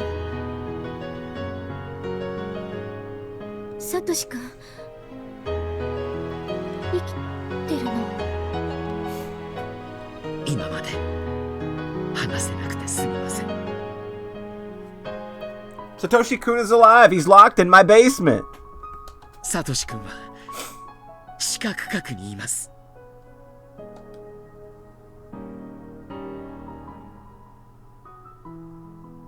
Shion and Irie returned from the torture room. Shion looked very serious, as if she had gained the determination to fight. Keiichi and the others were just talking about how the enemy found where they were. 入江先生の着衣に発信機か何かがつけられていることは考えられませんか？先生の私服ではなく、診療所で持たされるものや着せられるものにです。だとすると、この白衣くらいですが。監督、ちょっとボディチェックします。Shion checked Irie over like an inspector at an airport. Then she found a little button on the back side of his collar. It was a little round button. There was no reason why a button like this would be on the back of a collar. こいつが発信機でしょう。連中はこいつを信頼してるから、直接尾行しなくてもここを突き止められたんです。やられたわ。となりゃ、このボタンがある限り陽動作戦が可能になるってことだね。ボタンを持ったおとり隊が敵をおびき寄せ、その隙に手薄の診療所を襲い、富武さんを助け出す。それが最善でしょう。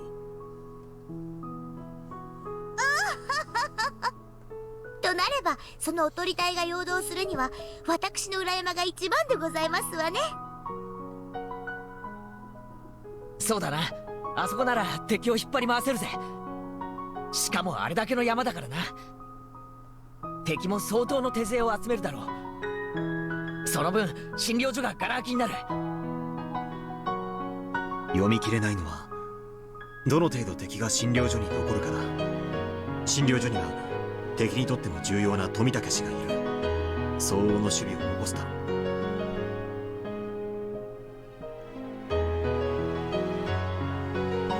となれば、富武より美味しい餌をおとりと一緒にするのがいいのです。大丈夫ですか、リカ？はいです。みんなと一緒で貞子の裏山なら絶対に捕まりませんです。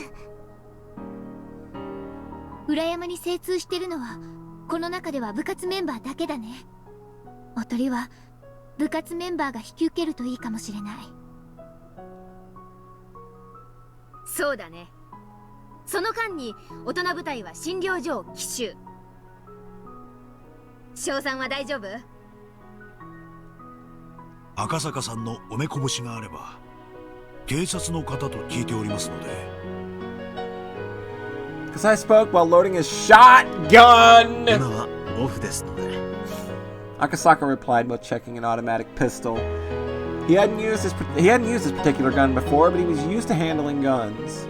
He was prepared to fire, too. Irie tried to memorize how to remove the safety, but he looked nervous. 赤坂さんは機関銃の経験は？ありません。拳銃だけです。では慣れたものがよろしいでしょう。弾倉は十分に。弾詰まりに備え、同じ銃をもう一丁。笠井さんは、これはショットガンですか？奇数発目はスラッグ弾です。面制圧も壁抜きもできます。おお、散弾銃の立つって通り名は聞いてたけど、本当にショットガン使いなんですね。 Sexual tension, manly gun instruction. You're not wrong. 散弾銃は恐ろしい武器です。ですから相手に当てずとも降伏させることもできます。あと皆さん、防弾ベストがありますので着てください。Kasai sounded very dependable, but at the same time he reminded everyone that the operation would be a very dangerous one. It wasn't a simple fist fight. Even a veteran soldier could die in a gun battle. There is always a chance of death, regardless of how well trained you are. In fact, Kasai and Akasaka were the only people who could be depended upon. Kasai talked Irie out of carrying a gun because it might be dangerous for him to have one. Someone could get injured by friendly fire.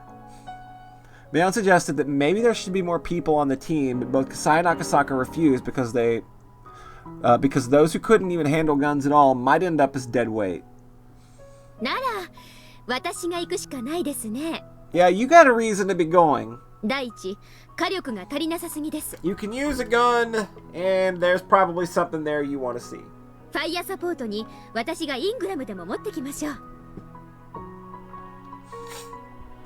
う。でもシオン、お前耳大丈夫なのかよ。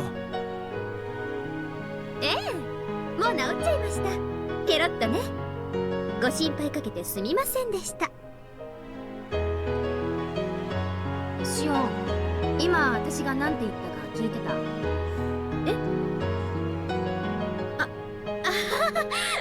嫌だな、聞こえてましたよ。Mion had tricked her. Mion didn't say anything. Shion still couldn't hear out of her left ear. シオン、危険だよ。正直に言っておとりに混じるのも危険だと思ってる。シオンはどこかに身を隠してて。おねえ、聞いて。私どうしても診療所に行かなければならない用事ができたの。Yeah. でもそれを今話したらサトコまで来ると言い出す。 You can't let her know right now. それはダメ。こっちは室内戦、向こうも撃ってくる。それって。 Mion sensed it. She sensed the reason why Shion had to go to the clinic. That was why she didn't say anything more. If she was in Shion's position, she would go even if neither ears could hear. 危険ですわよ、シオンさん。考え直してくださいまし。サトコ、シオンは救出隊に回る。サトコはおとり隊のエースなんだよ。自分の仕事に専念して。しーちゃん、レナさんならわかるよね。私が死ぬ気じゃないってこともね。うん、わかってる。こういう時の女の子ってね、絶対に死なないから。Trains don't grin, and determined girls can never die. ですよね。殺されたって死ぬもんか。Shion and Rena gave each other a high five. 決まったようですね。では、もう動き始めましょうです。C、ボタンをこっちで預かるです。はい、これ。頑張ってね、リカちゃま。C も頑張って。C が強く強く信じてきた奇跡だから。今、だから、きっとこれは C のために神様が微笑んでくれたチャンスなのです。Oh, for sure. それを誰かに諭された日もあった気がする。信じ続けるって大変なことだよね。でもあなたは信じ続けました。信じなかったことを悔い信じました。だから訪れた今日をどうか大切に。今日を呼び寄せたあなたの強い意志の前に、目の前の苦難はもはや苦難ではない。あんた、お姉の新しい友達ですか？名前は知らないけど、ありがとう。うまくいきそうな気がします。うまくいきますですよ。お社様のお墨付きなのです。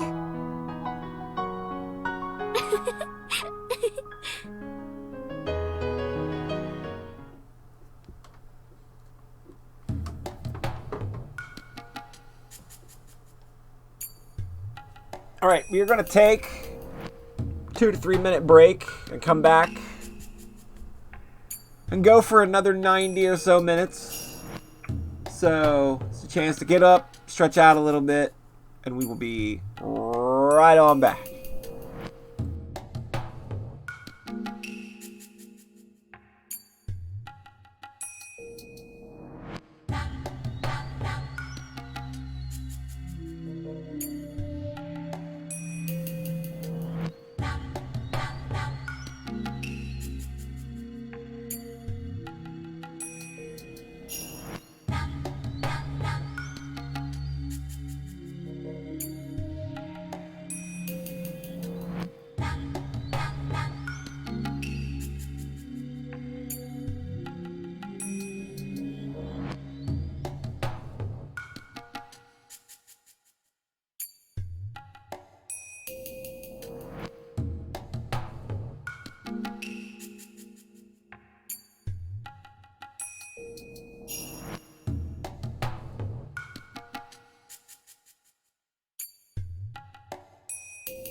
Alright, how we feeling out there in Higurashi land?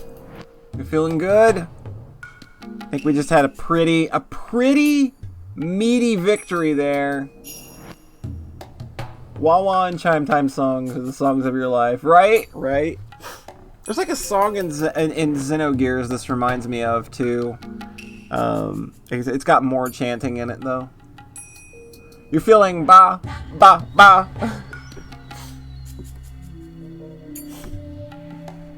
But yeah, there's a song this reminds me of in Xenogears. I think it's in all of the desert areas. It's pretty good. Alright, are we all ready? Are we ready to kick things up another notch or two? Y'all sound ready. You screen capped the yeah, I just saw. I checked the DM. I saw. Alright, we're gonna get started. The Mountain Dogs had retreated and reorganized their units. They were now ready to attack again. Takano was furious at them for not being able to bring R back to the clinic, even though they had her in their hands. She gave an order to capture her with all the Mountain Dogs' forces put together. Their vehicles were at the clinic, and they were all standing by for the order to attack. Takano wasn't the only one who was furious. Okanogi was as angry as her. That rookie policeman from 5 years ago had grown. He'd even made Okanogi yield. He couldn't accept that he was defeated, so he was bent on revenge. The reason why the order to attack was held off was because the signal from the transmission device on EDA was momentarily interrupted. They interpreted it to mean that EDA had gone even further down into the basement. The Mountain Dogs assumed that the club members would go even further underground and try to escape by using some kind of secret passageway. The passageway couldn't be that long. They'd have to come up to the surface eventually. The Mountain Dogs were planning to catch them as soon as they surfaced. The villagers were too busy with finishing setup for the festival, so they had no idea what was going on. By this time, the Mountain Dogs had shut down the telephone network. They were afraid the club members would call the police. The only way into the town was being watched by the blockade unit, so the club members couldn't escape that way. R and her friends had to come up to the surface. They couldn't be thinking of staying underground until things settled down. Their lifeline, Tomitake, was in captivity. They couldn't be stupid enough to think of attacking the clinic to rescue him. More than likely, they would try to escape from the village on foot. They would probably call the police to help them. The patrol unit had several cars driving around the village, their eyes peeled for the signal on the transmitter or those on the run. It was time to wait patiently. The battle returned to the starting point, and the balance of power was even again.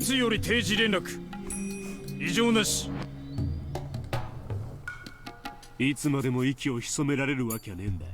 じれずに待て。絶対に出やがる。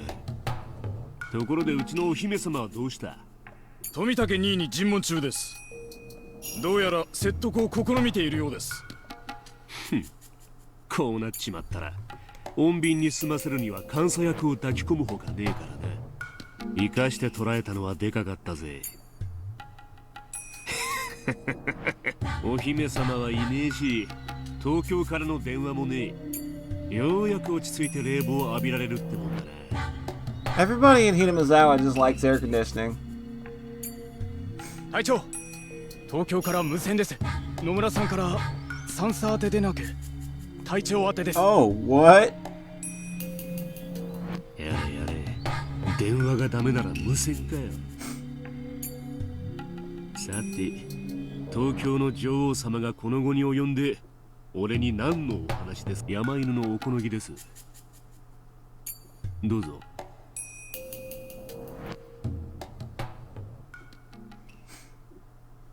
Tomitake was being held in a small meeting room.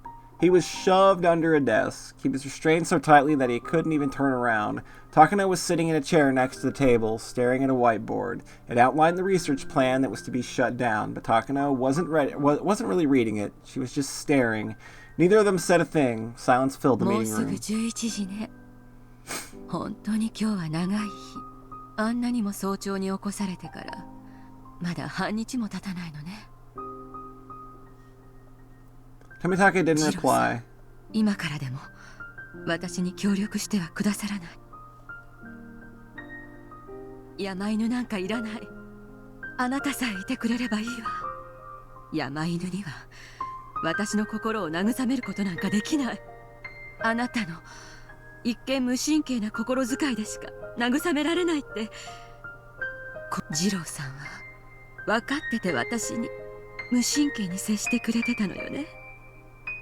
変に同情しても何の役にも立たないなら、せめて私の心を気分転換で楽にさせてあげようと思って、そう思ってあんなに無神経を装ってでも私を楽しませてくれたのよね。高野三等陸佐として話してるんじゃない。高野美代として。それでも捕虜は名前と階級と認識番号しか喋っちゃいけないことになってるんでね。Takano hung her その head. 手錠の鍵持ってごめんなさい。いいよ、それを求めたわけじゃないさ。コーヒー飲む？遠慮するよ。この状態でトイレの世話になりたくないからね。I think she might actually realize at this point that she is in way over her head now. It was hardly a conversation, but Takano was happy that Tomitaka had finally replied. However, that wouldn't solve any of their 僕を殺 problems. すしかないならそれも構わないさ。捕らえられた時にすでにその覚悟はできてる。そうね。私も二郎さんを今夜殺すつもりだったから、あなたにその覚悟があって。ならよかった。この覚悟が無駄にならなくて済む。ねえ、死にたくないとは思わないの？あなたが私の味方になると誓ってくれれば、 Let's go on 私はあ nerd. なたを死なせずに済む。 Yeah, like, I wonder how to solve this issue of how to not murder him. Like, there's gotta be a way out of this. I just can't get the thoughts together for it. If only there was a way. 上はあなたを生かす価値はないって言ってるけど、そこは私が何とかするから。上は誰だい？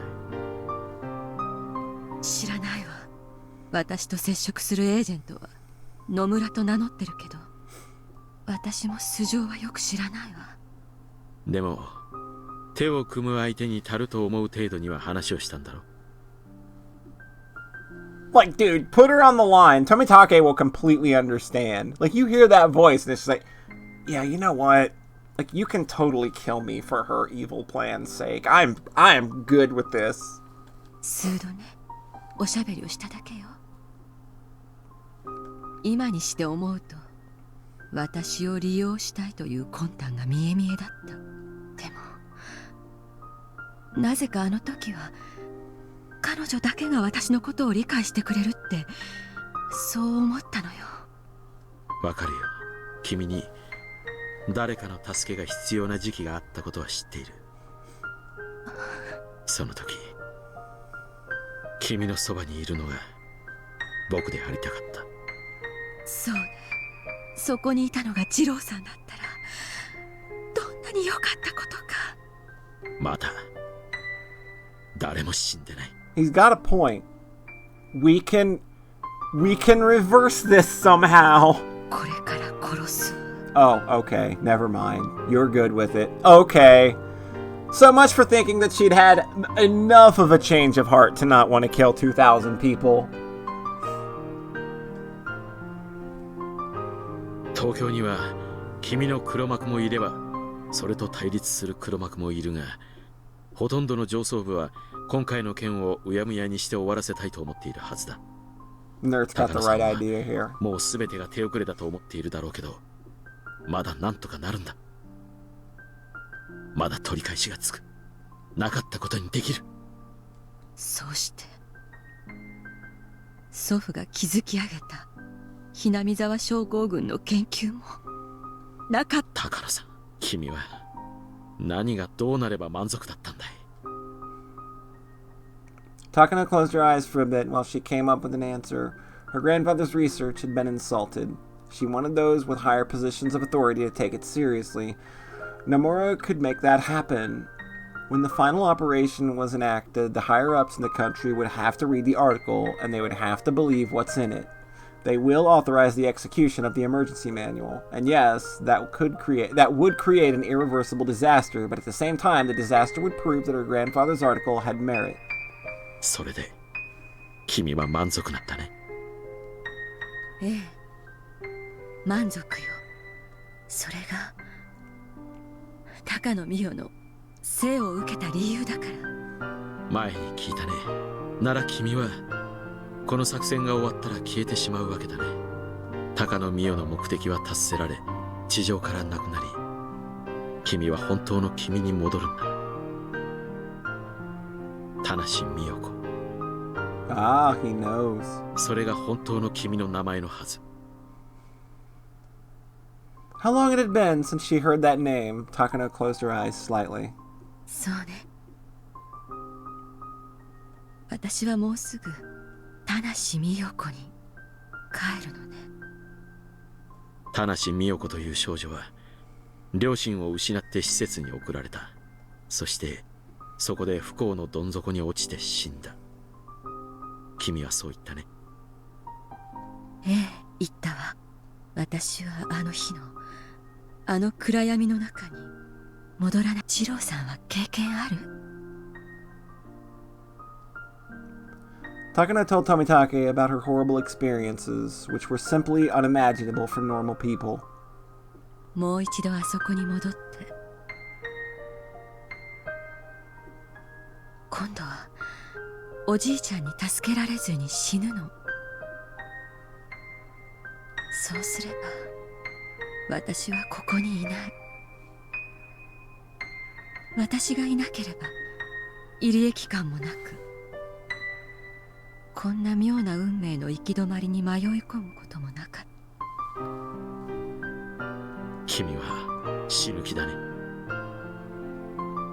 作戦が終わったらいろいろとご褒美があることになってるけど、あまり信じてない。ある日突然ホームでドンと突き落とされるんじゃないかしら。君には心を許せる味方はいないのか？クライアントは所詮クライアント、味方じゃないわね。でも山犬は味方よ。彼らが私の靴を舐めたくなるくらいの金を弾んでやったからね。でも心は許せないだろ。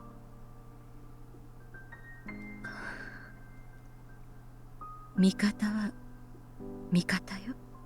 あなたを捕らえ、今から R たちも捕らえようとしている。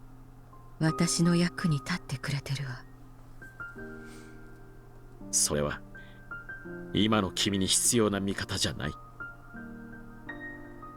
そうね。今の私に必要な味方じゃない。Takano paused. She paused because Tomitake had just said exactly what she had been thinking. Since the day Tomitake disappeared, she had been feeling restless. Takano had to admit that she needed Tomitake. 二郎さん、山犬は何億円かのお金で転んでくれたわ。まだ私の手元には1億ちょっと残ってる。あなたは Wow. いくら払えば転んでくれるの？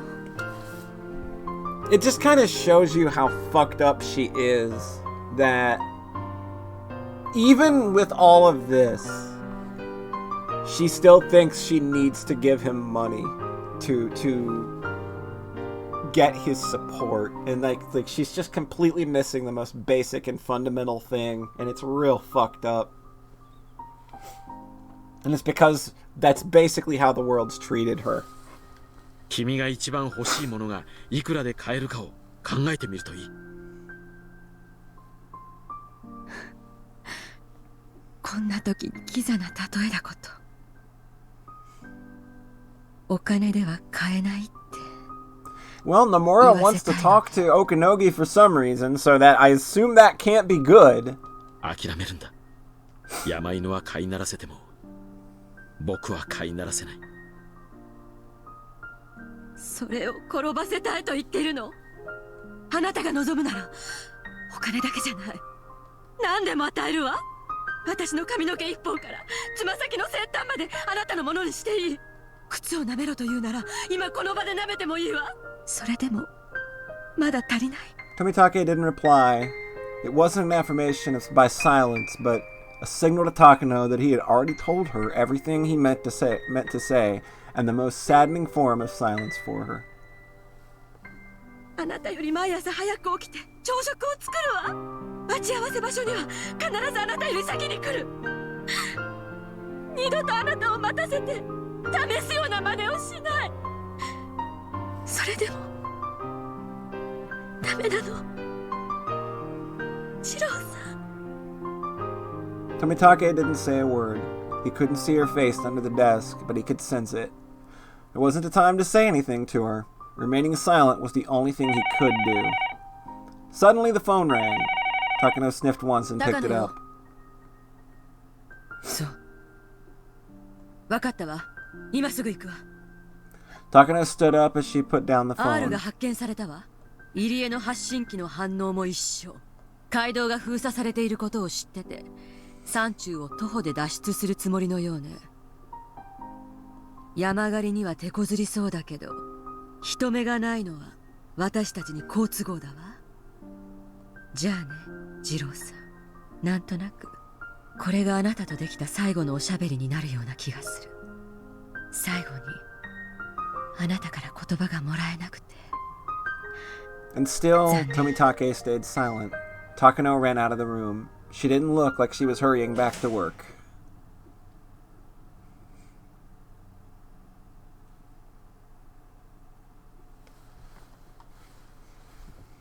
連中ははじめ近くの山中に出現し、村中に出たようです。村人に接触して助けを求めようとしたのかもしれませんが、偵察車両の1台が逃走車の一部と R を発見、追跡。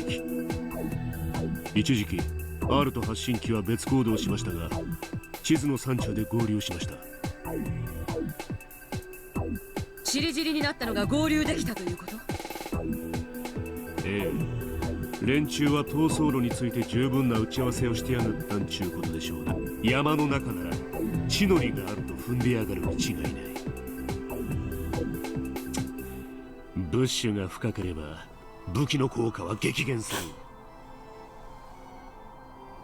あの空手野郎の考えそうなことですね。Okunogi was determined to catch them this time. He kept saying how he was simply caught off guard before. 今度はもう逃がせないわよ。Hinamizawaでならともかく、沖宮に入られたらもうどうにもならない。分かってます。向こうに地の利がある山中とあっちゃ、こちらも躊躇したらアウトですわ。全般で包囲圧殺します。聞こえてるな、全般。こいつはサッカーだ。敵はゴールエリアに侵入してる。ゴールは沖宮だ。絶対に許すな。特にあの空手野郎だ。絶対に仕留めてやる。大鳥了解。ウグイス了解。ひばり了解。白鷺了解。行くぞ。山犬の総力戦だ。こいつがしくじればうちらは積まれてゲームオーバーだ。その通りよ。もう後がない。私も出て陣頭指揮を取るわ。富武はここに置いていっても大丈夫？大丈夫ですんで。完全武装の保安隊員が8人もおりますんで。ガメオベーラ。その倍の完全武装兵が来ても一緒です。それよりも問題なのはあの空手野郎です。奴を侮ることはできませんぜ。The security unit guarded the basement of the EDA Institute, which was the heart of the organization. Therefore, they were armed more heavily than anyone else in the Mountain Dogs. Okunogi's confidence in the security unit and his newfound obsession with defeating Akasaka made the diversionary plan a success. But at the same time, that meant the decoy club members would have to deal with the full force of the Mountain Dogs. The dogs' white vans ran through the village.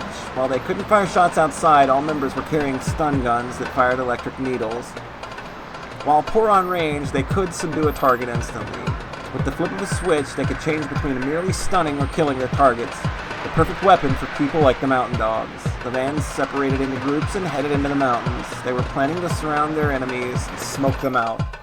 隊長、前半作戦開始位置に到着しました。さすがに展開が早いぜ。サンサ、全班にありがたい訓示を頼みます。高野よ。She went and got on her good clothes for this one. Like, she's taking it seriously now. R だけは生かして捕らえること。他は殺してしまっても構わないわ。この山から逃がしてはダメ。この山で今日の戦いすべてに決着をつけるのよ。ウグイス、ヒバリ、白鷺、山狩りを開始しろ。大鳥はゴールキーパーで予備兵力を務める。緊急展開が可能なように常時待機しろ。大鳥セブン、了解。さあ、おっ始める。The mountain dogs started marching, spreading out in a line with a few meters between them. The mountainside was a savage land where not even the villagers would dare tread. There were some trails, but no paved roads for human beings. It required an enormous amount of diligence and patience to hunt on a mountain like this. All the dogs were very nervous. When they were told that most of their enemies were children, but there were a few well-trained adults with them as well. In addition, they were supposedly armed quite heavily, and they knew the layout of the terrain quite well, so it was obviously going to be a tough battle. おこのぎ、山狩りってのは普通どのくらいの人数がいるの？一概には言えませんが、多ければ多いほどいいでしょうな。山犬の人数じゃ全員集めても全く足りません。でも向こうも少人数なんだからそう不利な条件じゃないでしょ。ほらよく言うじゃない。守備を崩すには3倍の兵力がいるって。こっちはさらにその倍以上いる。まあ数万の兵力の場合ならそういう数式になるでしょうが。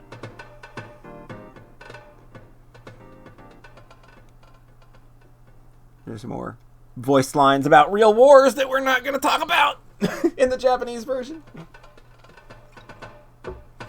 なら今回の山狩り、おこのぎはどれだけの兵力がいると見てる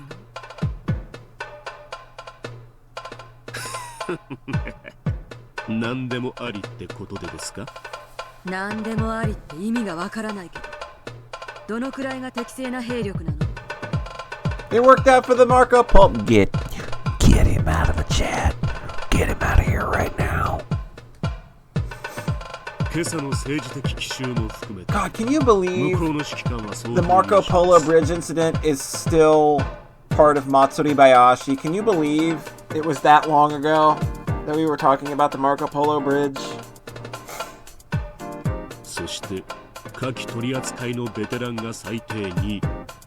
This arc has been a lot.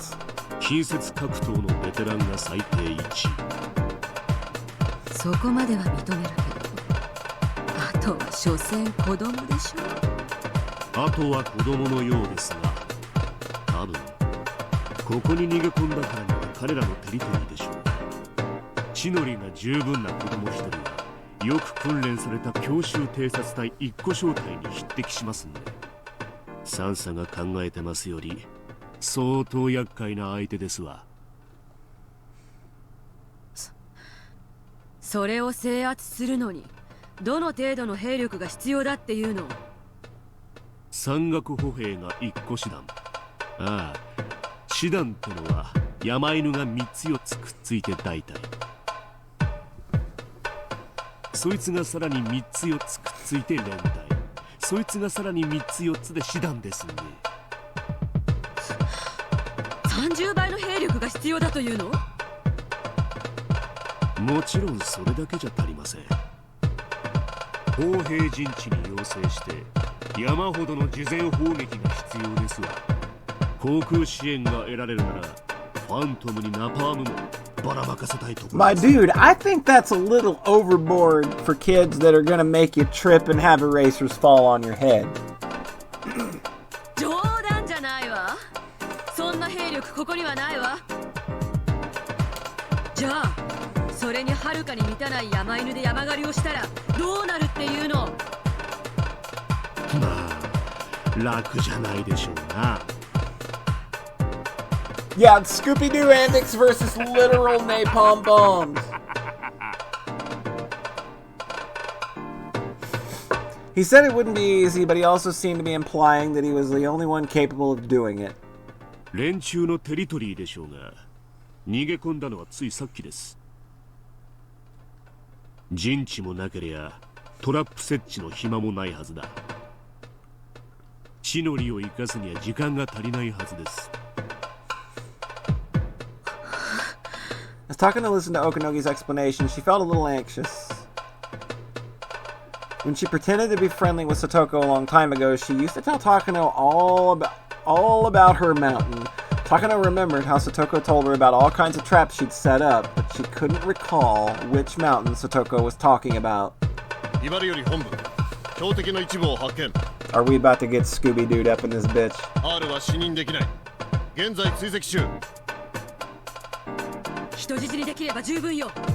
R がいなくても捕らえて。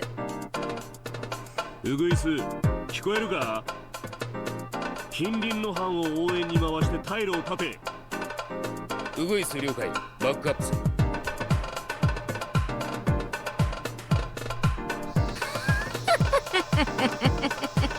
そりゃそうだよね。退路を立ちたいよね。 Some fallen trees were leaning against a much larger pine tree, forming a natural scaffold. A small hut made out of plywood had been built on top of them. This was one of Satoko's many secret bases. It was in the perfect spot since Mion could see the foot of the mountain well. すごいね。みーちゃんの予想通りだね。さて、我が部にどの程度叶うか、お手並みを拝見しようかね。レナたち、勝てるかな？なーに言ってんだか。向こうの指揮官は無能だね。私たちを攻めるなら山岳訓練を終了したベテラン歩兵が1個次第。 Mion is also a military otaku. それをせいぜい集隊規模でとはね。未熟にも程があるよ。さーて、何人が私たちを相手にしてこの山を無事に降りられるかな。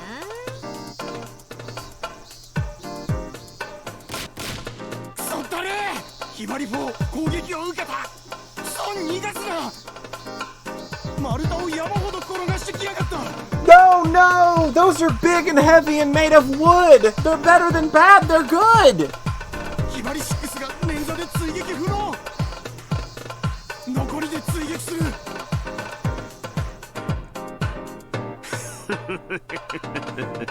逃がすなよ。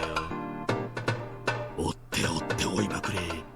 休ませるんじゃねえ。イバリ11、トラップによる攻撃を受けた。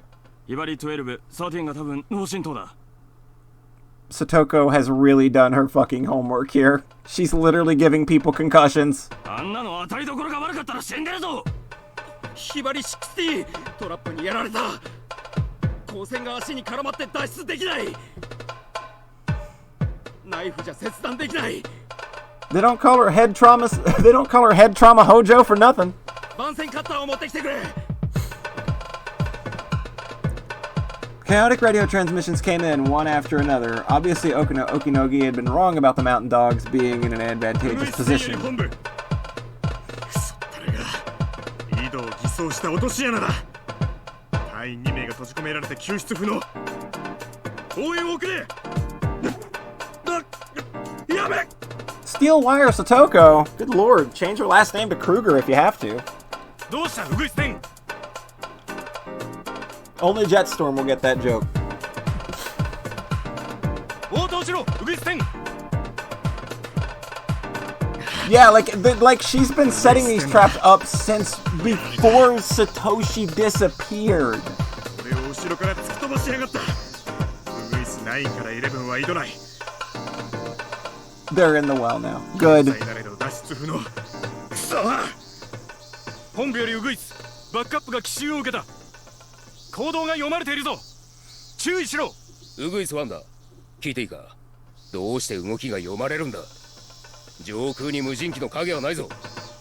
ひばり湾より本部、追跡に失敗。見失った。無理だ。この山はトラップだらけだぞ。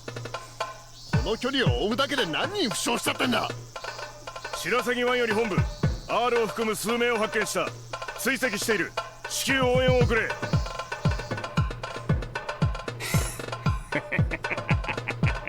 連中め、か乱してトラップで絡め取ろうってんだね。 It sounds like it's working, my dude. 白鷺湾、用心しろ。向こうはお前らをトラップ地帯におびき寄せるつもりだ。敵は各個に分散し、陽動と奇襲のゲリラ戦術で抵抗してくる気だ。高度だぞ。すでに他班でトラップとアンブッシュで負傷者が多発している。用心しろ。気合い入れてかかれ、白鷺湾。白鷺湾。白鷺2より本部、白鷺湾がトラップに。誰か班長を吊り捨てるロープを切れ。残りは追撃しろ。 R を逃がすな。ウグイス1より本部、ウグイス7たちが沈黙した。襲撃にあった可能性が否定できない。応援を送る許可を。白鷺5、隊員3名が上空から降ってきたドラム缶の直撃を受けて混沌した。何なんだここは。こんなのがまだまだあるってのか。ヒバリ13だ。やられて倒れてたようだ。All the stops, Sayora. All the fucking stops. 今一人発見した。追跡する。野郎、よくもやってくれやがったな。よせ、やめろひばり13。お前が一人でかなう相手じゃない。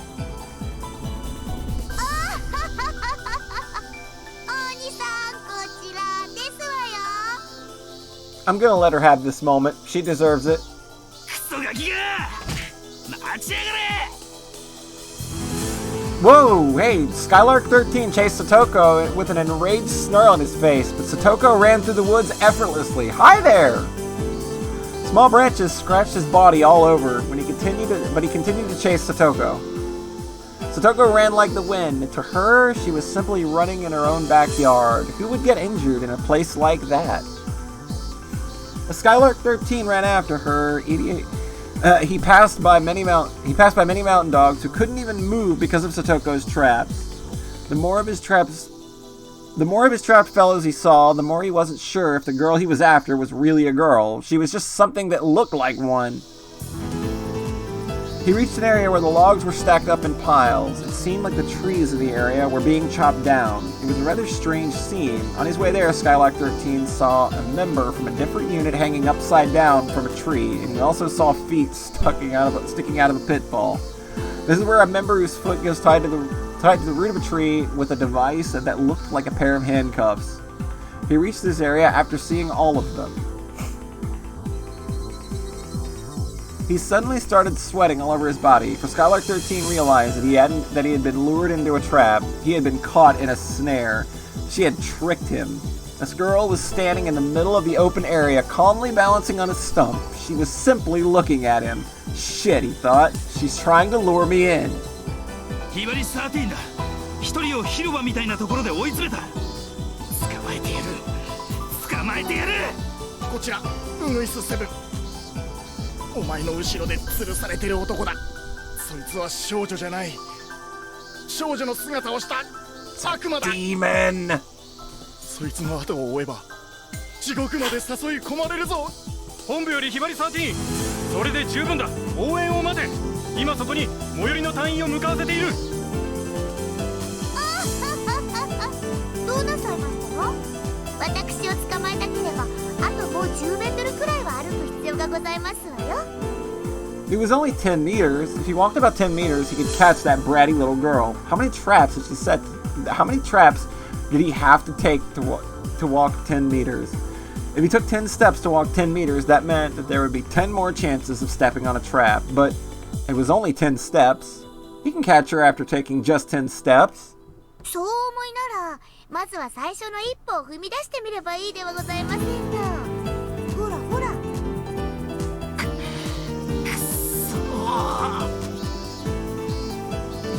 How is he going to take his first step?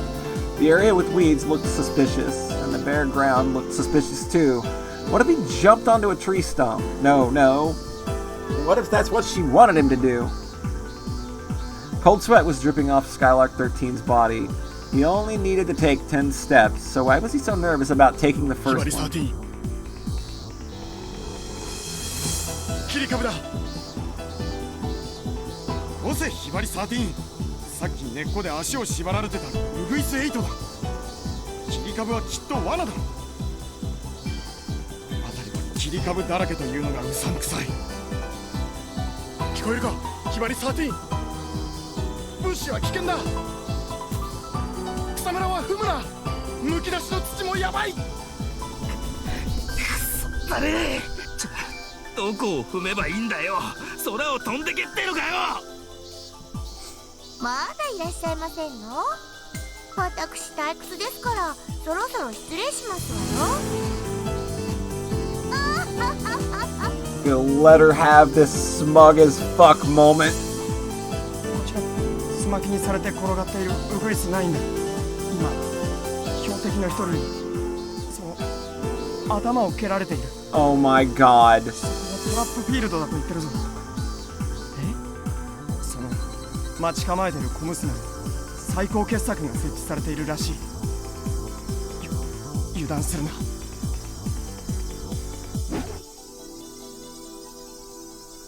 You gotta be kidding me. Did he say magnum opus? What does it mean by magnum opus? Then what about all the other traps? Weren't they her magnum opus? We mountain dogs are professionals. We're paid to engage in battle, yet this little girl is playing us for fools. Can we not beat her? Can't we beat that brat? This must be a bluff. How is it possible to trap it? How is it possible for a trap to exist and is worse than what I've seen so far? That's a bluff. It must be a bluff. Now I'm definitely going to get her. Should I start with my right foot or my left? Oh no. The pixel's back. The girl suddenly lifted her hand and thrust it at me. Is she trying to tell me to stop? Oh wow. 何事もなく5歩無事に歩けたらあなたの勝利ということでいいですわよ。ほほう、それは大した自信じゃねえか。もし俺が5歩何もなく歩けたらどうするつもりだ？そうですわね。 I mean, it's pretty hard to miss. 私の敗北を認めて降参して差し上げてもよろしくってよ。私、今日は最高にトラップ能が絶好調ですの。あなたを5歩で絡め取ってご覧に入れますわ。クソガキゃ！落ち着けヒバリ13。挑発に乗るな。そいつは悪魔だ。外見に騙されるな。そいつは人の心を読むぞ。俺たちの叶う相手じゃねえ。本部よりヒバリ13、深追いするな。十分だ。近くまでウグイスが応援に来ている。その場で耐えろ。それじゃ俺の負けってことじゃねえかよ。こうだとくそ、乗ってやるぜ。5歩だな。たったの5歩だな。男が何度もくどいですわね。愛のささやき以外は男は一言で十分ですわよ。 Wow. Satoko, over here. She knows what it's all about. She's lived that life. このガキャー！ヒバリ13！読まれるぞ。劇場は思考を読まれるぞ。落ち着け。そうさ、俺はヒバリの13番。ミントみたいにクールなのが遠見えさ。 He's cool-headed like Golgo. だから熱くならずによく考えろ。そうさ、俺の思考はすでに絡め取られていた。奴に向かって5歩進まなければならないって時点で思考を絡め取られた。ほほう、それはどういう意味でございますの？ This is what it means. ないじゃねえ。Let's see if Skylark's got a sprite. He does not have a manga gamer sprite. He does not have a potato sprite. He just has a Switch/PS3 sprite. I did it! I did it! I was certain it was a trick. If I take 5 steps, I win. She didn't say I had to move forward. I can go backwards too.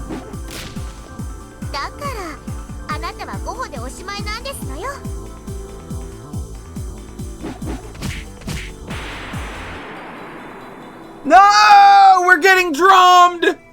Womp! Oh my god!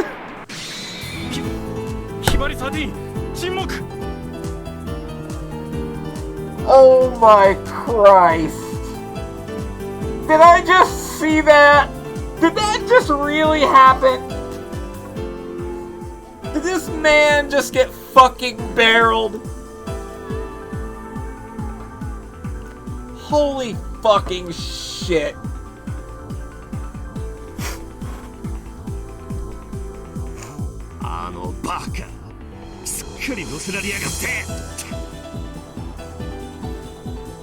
Satoko's remarkable performance wasn't just her own effort alone. Mion had mastered the geography and the enemy's formations while instructing Satoko. Satoko marked all of her traps on the map, but when that map and Mion's ability to command combined, the club was simply unbeatable. Rika and Hanyu, who knew about the mountain almost as well as Satoko, relayed orders from Mion to Keiichi or Rena. They then prepared an ambush. The traps didn't always activate when they were stepped on. Sometimes Keiichi and the others were setting them off at the right moment. Keiichi and Rena continued to fight everywhere according to Mion's orders. Sometimes they'd hide, sometimes they'd attack. One by one, they eliminated their enemies. Satoko's traps had been taking down most of the enemies, but Keiichi's surprise attacks with his bat had worked out successfully too. Oh right, we gave our boy a ball bat. He's out here just smashing skulls now. Not even the well-trained mountain dogs could respond to attacks after being stunned by those traps. Humans need a little time to react. According to the research done by the US Armed Forces, the average reaction time is 15 seconds. In other words, any soldier is powerless during the 15 seconds following a surprise attack. Shortening those 15 seconds is one goal of their training, but no matter how much they train, it will never become zero. Their radio communications had actually made things much worse for them. The more they heard about damage done to the other units, the more worried they got. That slowed them down and made them think less strategically. At that point, as far as Mion was concerned, the mountain dogs were no longer a force to be reckoned with.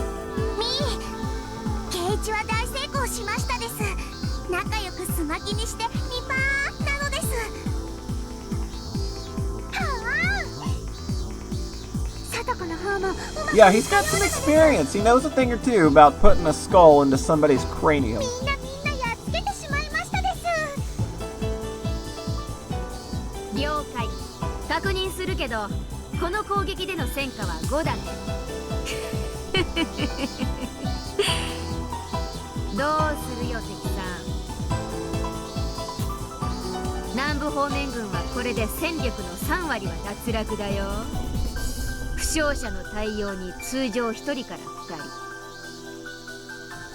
Shut up. ってことは手の空いた兵士はほとんどいないってわけだ。 It was like I saw a wrestling promo once where a dude said he would kick somebody's leg out of their leg. So that's a similar reaction, I think. It cracked me up in a similar fashion, so I can't be mad at people laughing at that. こちらヒバリ湾、隊員に負傷者多数。負傷者への対応で追撃に手が回らない。これ以上の追撃は断念せざるを得ない。ヒバリ湾、損害は大きいが、我が方は確実に敵の行動権を狭めているぞ。撤退は認めない。現状兵力で戦線を維持せよ。くそ、ヒバリ湾より全員本部から死ねと命令だ。装備を再点検しろ。進軍を再開するぞ。でも高野さんたちは頭に血が上ってるからそれを許可しない。指揮官は撤退を却下され、士気が低下したまま追撃を再開。He punched out all of my blood! こいつは叩く絶好のチャンスだね。リカちゃん、レナと合流して Z 地区に誘い込んで。あそこのトラップはだいぶごっついよ。羽生はケイちゃんに X 地区に転戦しろと連絡を。こんな面白いゲームはないね。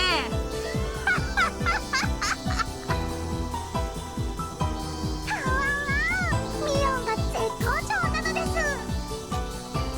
今のミーが生まれる時代を間違えていたら歴史に名を残しかねないのです。私に言わしゃ、ネルソンも東郷もまあまあってとこだね。もう裏山全体が手に取るようだよ。Miana's the type to display her exponential ability. When she's down, she's at rock bottom, but when she's in perfect form, it's just terrifying. This was the blood of the head of one of the three families in Hinamizawa. If Miana had been around for a historical battle, she would have changed history. If she were to join Napoleon, Siberia would have been French territory. If she were to join Hitler, Europe would belong to the Third Reich. Why'd you go there? That's a weird pull. And even with all that, the Battle of the Mountains was simply a diversion. Just as Mion had expected, everything had collapsed into chaos. If the mountain dogs could think calmly, they could have realized there hadn't been any adults, but they didn't notice, confused as they were by all the attacks that were suffering. Of course, that too was part of Mion's plan. The scale of the diversion would hide the fact that there was a rescue unit going to get to Mitake. Therefore, the more chaotic the battle grew on the mountain, the better it was for the rescue unit. That was why she chose such an ostentatious method of fighting. But at the same time, that was exactly the kind of fight Mion would have preferred. Yeah, like that's a bad, like that. Hitler is a bad pull right now in 2020. Not that it wasn't always a bad pull, but I think especially in 2020, that's not the reference we want to make. She didn't intend to let it just be a diversion. She was planning to destroy the dog's main force on these mountains. Yet more frightening of all was our home advantage. It wasn't exaggerating to say that the theory that defenders have thrice the advantage over assailants is heavily due to their advantage of location. In that case, how was the rescue unit doing? Were they at a disadvantage because they were on the offense? We'll find out in just a second. I'll be right back. I need more stream juice.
I got the juice. The juice is loose.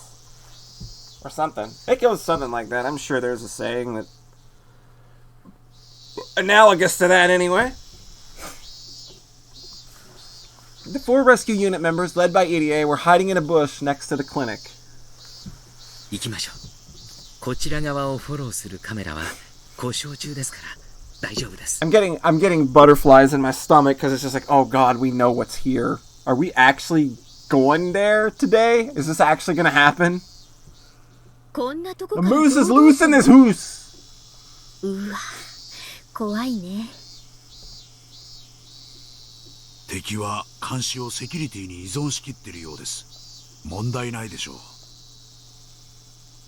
行きましょう。まずは壁沿いに伝い、所長室の裏へ。はい。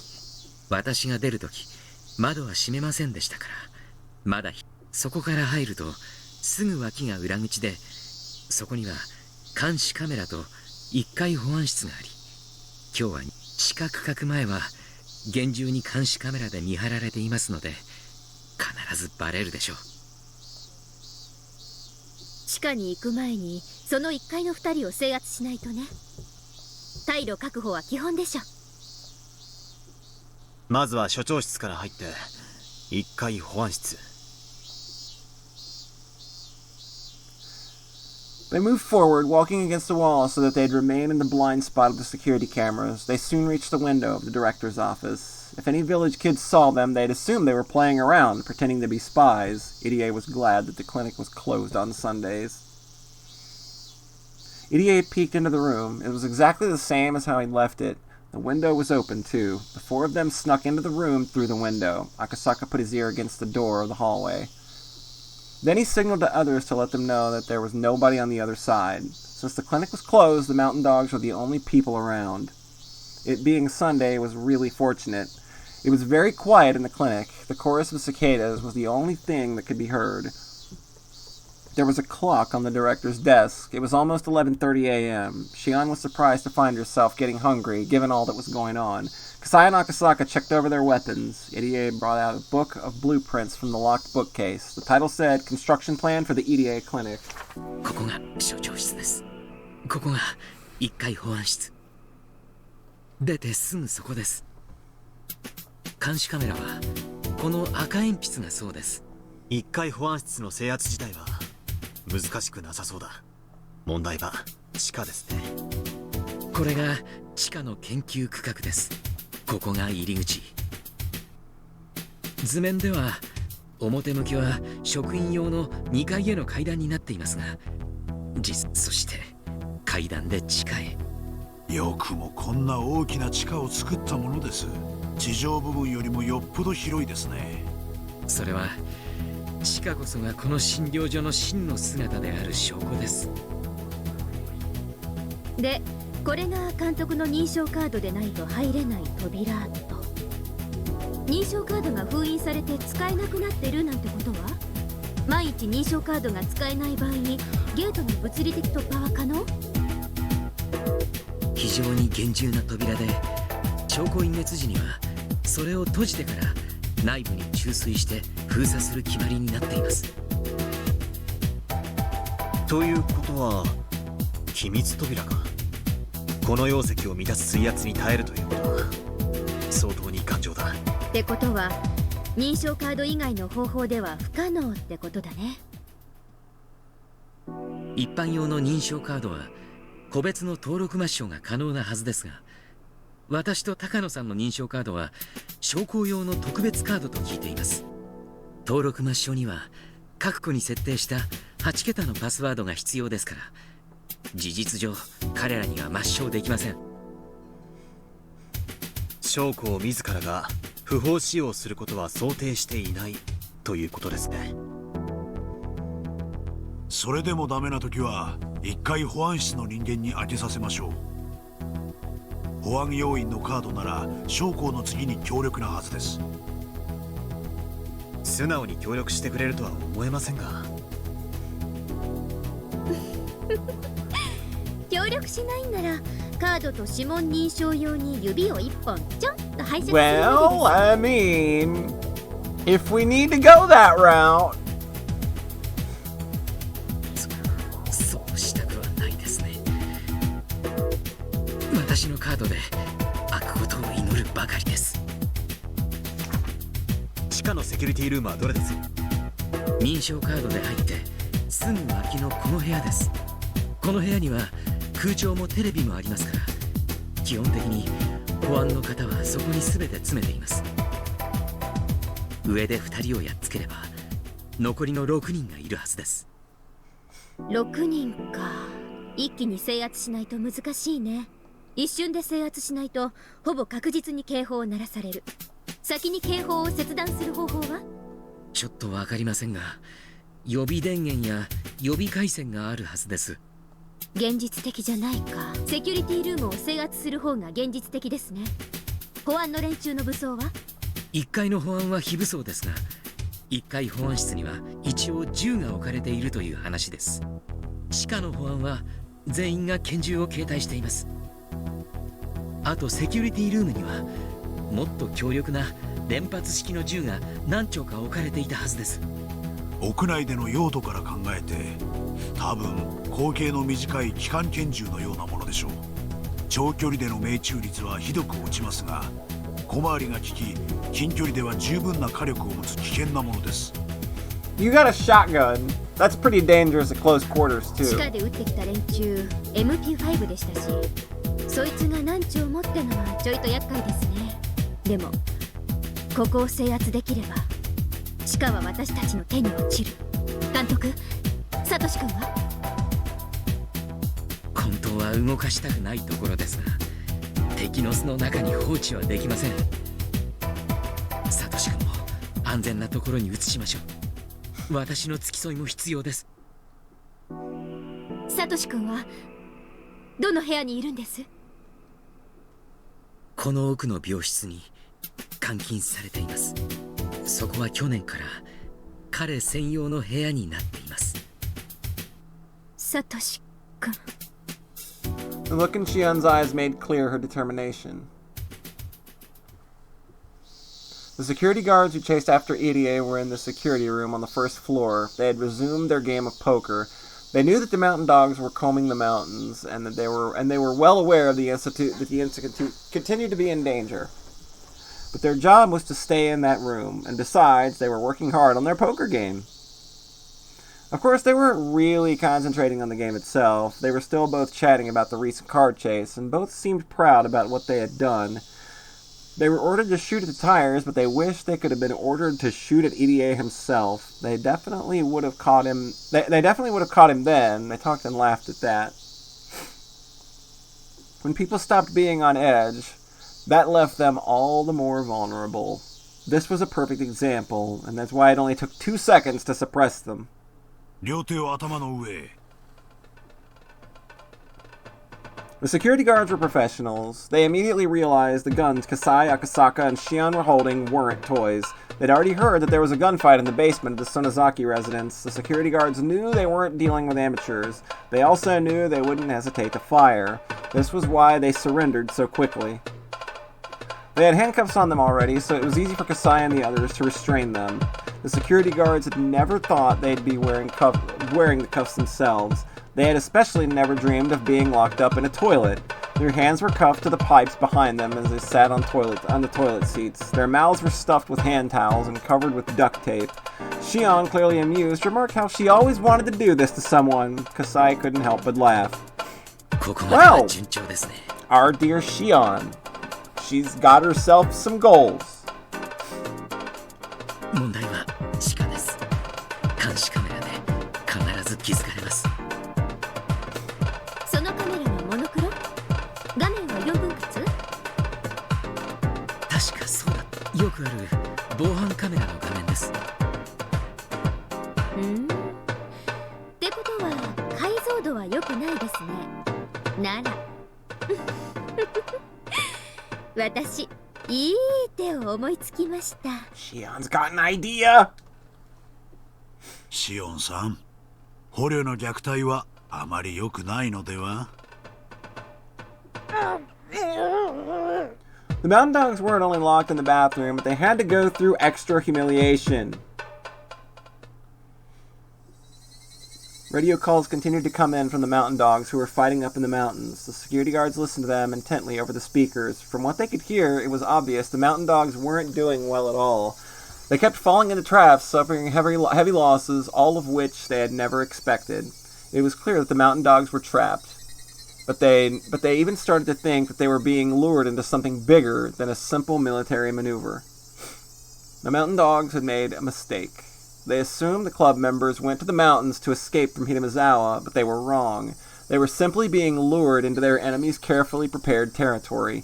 The panicked voices of the mountain dogs, Takano's yelling, and Okanogi's reprimands could be heard through the speaker. It certainly sounded like a war zone. 大鳥湾より大鳥、休憩時間は終わりだぞ。俺たちも出撃する。味方の損害率はすでに致命的状況だが、敵は確実に後退を重ねてすでに包囲されつつある。もう一息だ。温存した大鳥で一気に圧殺する。陣頭指揮はサンサが直接取られるそうだ。俺も出るぞ。これで決着させる。おい、隊長が出るぞ。大鳥も上がる。総力戦だ。なんて奴らだ。ってことはすでに被害は小隊規模にもなるってのか。俺たちは何者を相手にしてるんだよ。相手はどこの特殊部隊だってんだ。 That's Keiichi's voice actor. The security guards listening to the battle reports over the radio fluctuated between dismay and rejoicing. A cute chime rang suddenly. It was a warning chime that rang automatically when someone went through the entrance to the basement. When the chime rang, the guards were supposed to check the screen to see who was coming through. The one who looked at the screen needed a moment to comprehend what he was seeing. おい、入江首相だぞ。何? They could see that the two security guards on the first floor were restraining Irie and some girl. これ、所長だよな。どういうことだ？そういうことか。向こうは陽動で、こいつらが富武救出に忍び込もうとしたってことだ。三佐に所長を連行したと連絡しろ。A buzzer sounded and the computer panel displayed information about the card being used to enter. Commissioned Officer Paz, ID 0001, Special Grade 1, Lieutenant Colonel, Kyosuke Irie Director. Password, Rosebud, more than likely. That's a lot more letters than Rosebud. Fingerprint confirmation. Match. Huh? How strange. The security guards brought Irie down. That made sense. But why would they be using the director's security access card? They were even using his fingerprint. Why were they having him do that? Wouldn't it be quicker for the guards to do that themselves? One of the guards figured it out, but it was too late. The door to the basement was open, and the four newcomers forced their way inside. They ran to the security camera screen and were headed straight for the security room. They had them. As soon as the door opened, the security guards started firing. Akasaka realized it had taken him a second longer to pull back. He would have been riddled with hundreds of bullets. One of the guards pushed the desk on its side. Paper cups on the desk fell to the floor, spilling coffee everywhere. Takano's not going to like that at all. They used the desk as a barricade. The other two guards started to shoot at random. As long as the guards were shooting at the rescue unit, they couldn't counterattack. One of the guards activated the emergency alarm, and another picked up the submachine gun off the wall. The other one picked up a gas mask. It was impressive that they got their act together so quickly. A situation like this would result in a fierce gun battle, meaning that it would take quite a while for the rescue team to suppress the guards. The emergency alarm sounding in the basement reminded them that their surprise attack had failed. 一気に制圧し損ねた。でも敵は全員この中、袋のネズミです。この部屋に釘付けにしている。Mop duty for the next year. Feels bad, man. The mountain dogs outside would definitely hear that alarm. If they took too long, the enemy would come to block their escape route. Then they'd be trapped inside. そうだ。確かセキュリティに侵入者対策で確か。Irie started to speak while he tried to recollect it. Shion told him that he should have remembered something like that before they came in, but Irie remembered a voice came over the speakers. エントランス区画にて緊急事態が発生しました。エントランス区画にて緊急事態が発生しました。問題が解決するまで研究施設内の全区画は緊急閉鎖されます。エントランス区画のスタッフはセキュリティルームに集合し、保安隊員の指示に従ってください。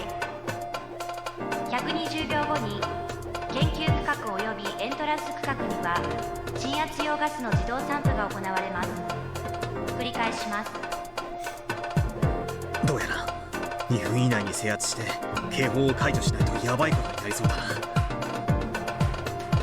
鎮圧用ガスって何ですか？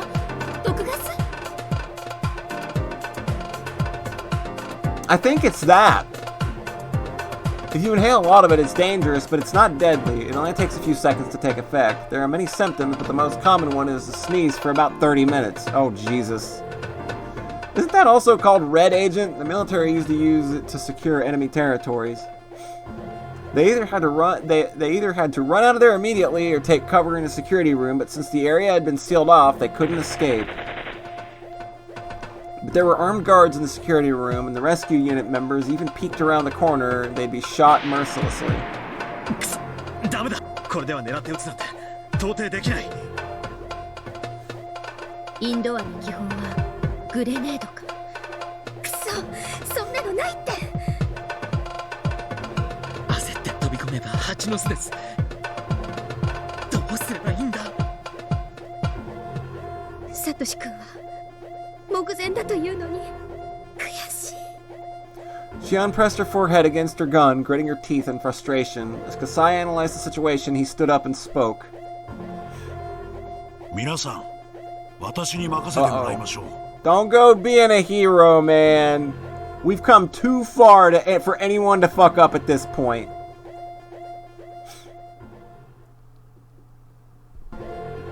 The guards in the security room were on edge too. Once the gas was flowing, everything would come to an end, but the guards knew that their enemy wouldn't just sit and wait for that to happen.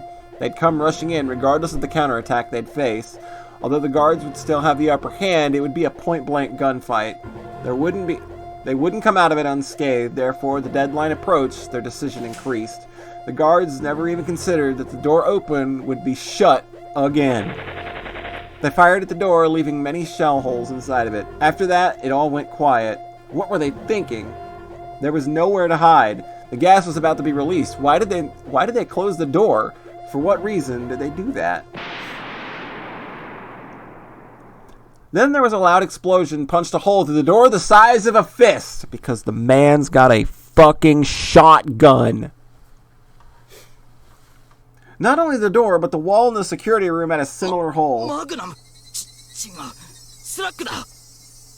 A calm voice echoed from the other side of the door. こいつは人間を撃つ弾じゃありません。威力は皆さんほどならすでにご存知でしょう。The power of the slug bullet is limited to extremely close-range battles, but it is also incredibly powerful. After all, it's fired from a shotgun, but it doesn't scatter. A shotgun is meant to fire scatter shots, but it can be used to fire only one huge, incredibly powerful bullet. That's the slug. It's usually used for hunting. It's used to shoot at animals, not humans. If it was to be used on a human, their arms and legs would be shattered and nothing would be left of the head. It shouldn't even be called a bullet. It should be called a cannon. It would easily pierce through the door, the desk they were using as a barricade, and any guards hiding behind the desk before slamming into the wall. The guards understood very well how powerful it was. The kind of guns they had shot out many bullets, therefore they didn't work as well through the door.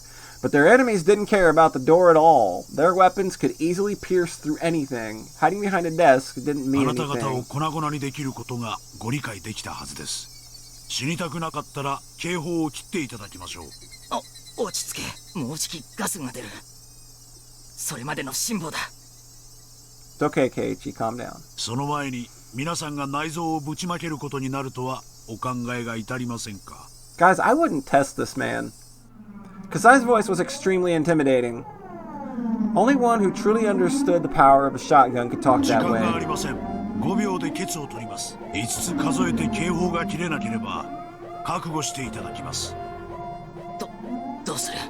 Who's ready for some entrails? ガスまでまだ60秒くらいあるぞ。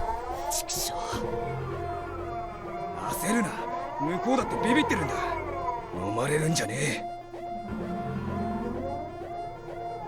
That was when a deep voice rang out, reverberating through the pit of their stomachs. 人が親切に話してるのに聞いてねえのか。 It must have been coming from the same person, but it had changed so much so quickly. てめえらを生かしてやると言ってんだ。ありがてえとは思わねえのか、ガキどもが。お前ら、俺を舐めてんのか？ああ？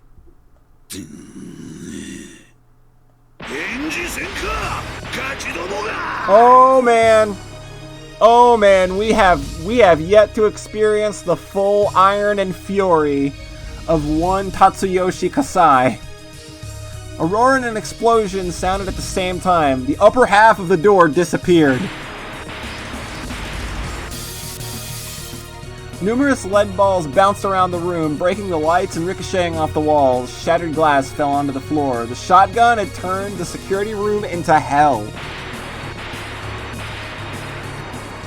The hurricane of lead balls blew violently through the room as it shattered, scattered, and destroyed everything. The guards could only cover their heads and pray. They prayed the lead balls wouldn't hit them and endured the falling glass. Before they had a chance to recover, Kasai jumped in through what was left of the door and kicked the desk aside. He stepped onto the guard's head and yelled at the others.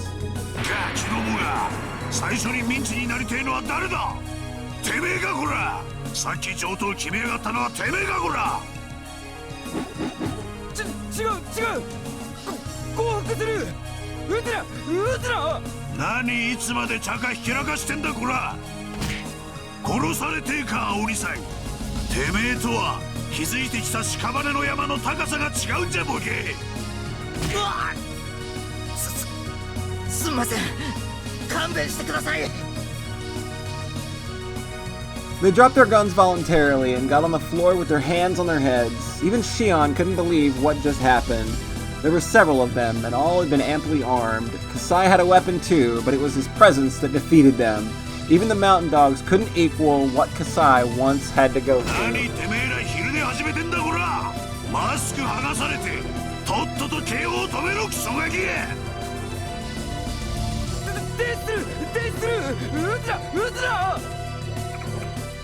One of the guards got up in a hurry and switched the alarm off. Kasai stood there calmly, but they were only seconds away from the gas releasing. Shion and Akasaka came to their senses and quickly moved into the room to help Kasai subdue the guards. Kasai, Anta. I love how Shion's just like, wait a minute. Dude, you're like a Yakuza guy. Holy shit. こんな真似は二度としないつもりでしたが、緊急措置でした。忘れてください。 Would you want to be the one to face Akane Sonozaki if anything would happen to any one of her beloved daughters? I don't think that's an encounter I want to fuck around with. That was the Kasai Shion knew. But in the end, Kasai hadn't killed anyone. Shion remembered Kasai telling her how terrifying shotguns were in the basement of the Sonozaki residence. That was Shotgun Tatsu, whom all the people in Shishibone were so afraid of. This is just like Trails. Everybody's got a fucking cute anime nickname. He's Shotgun Tatsu.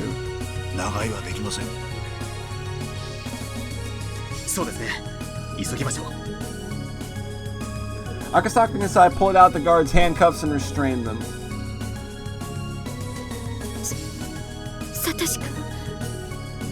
He deserves all the dessert. Oh man, are we really going here? Now that the security room was under their control, Shion realized there was nothing keeping her from seeing Satoshi. She was getting anxious. Irie had shown her the map. He must be down here, she thought. Shion had already started to run. 私も行ってきます。サトシ君と富武さんを助けないと。すみません。頼みます。1、2、3、4、5。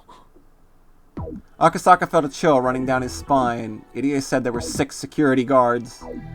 Shion wasn't paying attention to anything else. She was only thinking about her reunion with Satoshi. Oh no. And she still couldn't hear in her left ear. To make things worse, the security guard was waiting on the left side of Shion. Shion had to regret letting her guard down just a bit too early. The mountain dog jumped out and grabbed Shion. He choked her neck with his thick arm. There was no way Shion could get out of this situation alone. Irie saw what happened. Fortunately, their backs were turned towards him. Here was Irie's chance to attack the enemy. But today, Irie had lost a lot of confidence in himself. He felt he hadn't done anything right all day. Fighting wasn't his expertise, so there really wasn't anything he could have done. But he was disappointed in himself for not being able to help just the same. But in that moment, he was the only one who could do anything. If possible, he wanted to go get Kasai or Akasaka. They were both reliable. He could take out the man, and they could take out that man in an instant. But there was no time for that. Only in this moment was his back facing Irie. And if Irie didn't do anything, the dog was sure to take Shion hostage, creating a deadlock. Enemy backup could arrive at any moment, so being in a deadlock would mean death. Therefore, Irie couldn't depend on anyone else. He had to resolve the situation himself. He only had one chance. Once the unit member turned around, the deadlock would begin. But was there even a way for Irie to knock him down in one shot? No, he had to. He must. There had to be something that only Irie could do. Irie took a mechanical pencil out of his pocket. It was probably the strongest weapon he had. Oh my god, that's gonna fucking hurt!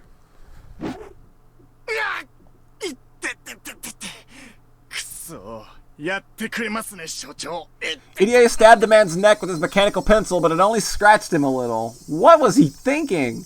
The man drew his gun, pressed it to Shion's head, and created a stalemate, just as Irie predicted. ごめんなさい。私、サトシ君のことで頭がいっぱいだった。Shion's eyes were filled with tears. 月並みで恐縮ですが、他の侵入者ともども武装解除してもらいましょう。How do you go for a stab with a mechanical pencil and still not fucking penetrate? How bad do you have to be? さっきのとんでもない音は相当で Like, I'm pretty goddamn sure I could probably stab someone effectively with a mechanical pencil. 撃たれたらたまりませんので。Look, Irie is pretty. Come on, Irie. Remember Kasai-san from earlier. You can do it.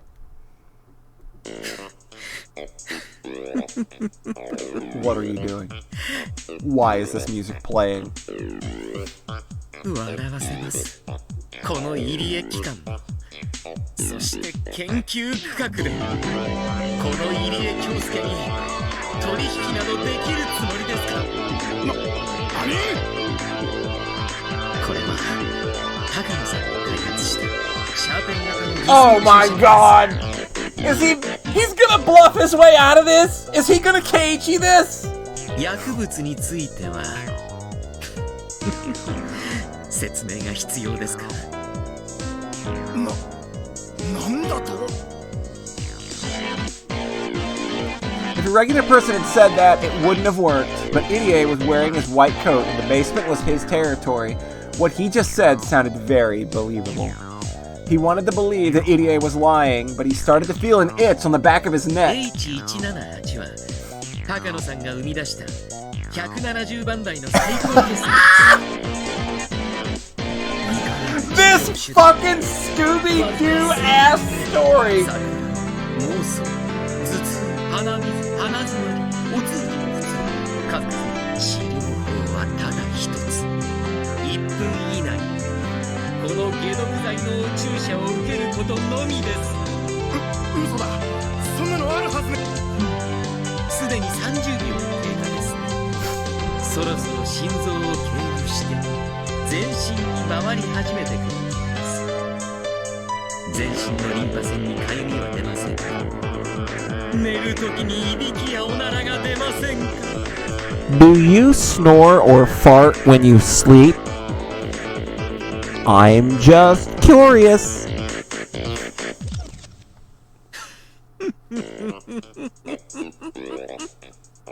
Shion could only watch this pathetic act in silence, but for the mountain dog who worked at such a shady research center, what Irie said sounded totally believable. Oh my god. Oh my god! This worked! 言葉遣いがなっていませんね。わかりました。降参します。早く注射をしてください。ダメですね。ご主人様への言葉遣いが Oh my god. 一度だけ指導しましょう。 Oh my. I can't. I can't. I can't. まず四つん這いになってズボンをずらし、お尻を出します。 Oh my. What? その際お尻は突き出すようにし、両肩はぺったり床につけるようにします。右手の親指の爪を噛みながら振り返り、そうそう。そしてあなたはご主人 Oh my god! なぜと愛願するのです。言えませんか？嘆かわしい。そもそも古来メイドはご主人様への絶対忠誠を誓い、滅私暴動によって美徳と文化を I can't. I can't. I just can't. I can't with this right now. そんな素晴らしい社会を作った近年の日本はどうですか？メイドの心を忘れた若者はガングロ、ルーズソックス、派手派手なハワイ装束。大和なでしこが情けない。お肌もスレスレにお手入れして過剰な日焼けには要注意。ソックスはもちろんニーソですが、黒のストッキングも素晴らしい。いや、でもたまにはハイソックスも素敵です。そして培われるメイドの心。思えば日本はわびさびとメイドを忘れました。その結果がこの低出産率、超高齢化社会。今や熟年人口は増え続け、萌えメディアもその層をターゲットにするのは時間。32 seconds, everybody. Oh my god, he's gone completely meta world now. He's somehow intruded into Fragment's world. やがてはストライクゾーン遥か真上とされてきたおばさんにもスポットライトが浴びせられ、いつしかそれが主流にすらなってゆく。おばさんとメイドの組み合わせはまさにトイレ用洗剤、混ぜるな危険。 Middle-aged women and maids are just like different kinds of toilet detergent. They're dangerous to mix. それを混ぜるとなぜかメイドでなく家政婦さんになり、急にトレンディードラマからヒルドラっぽくなっちゃうのです。それはつまりメイドの絶滅。33 seconds. その時、月が砕け悲しみの雨を地上に降らし、地球をアステロイドベルトが覆う。それこそが予言書に記された最後の審判の日。全世界を偉大なるメイドカチューシャが多いしとき、真のメイド世界が開かれる。そうだそうそう。図が高い。膝 This is the longest fucking Sunday. メイドの魂よ、ここに集うのだ。Oh my Christ. Oh my god! Oh my god! I'm fucking done! I quit! I quit! Headphones off! I'm done. Fucking done.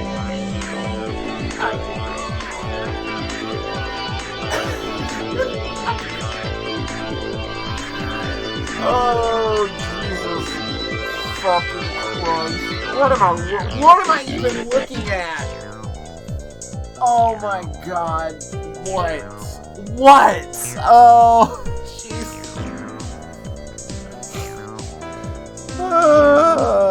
34 seconds, everybody.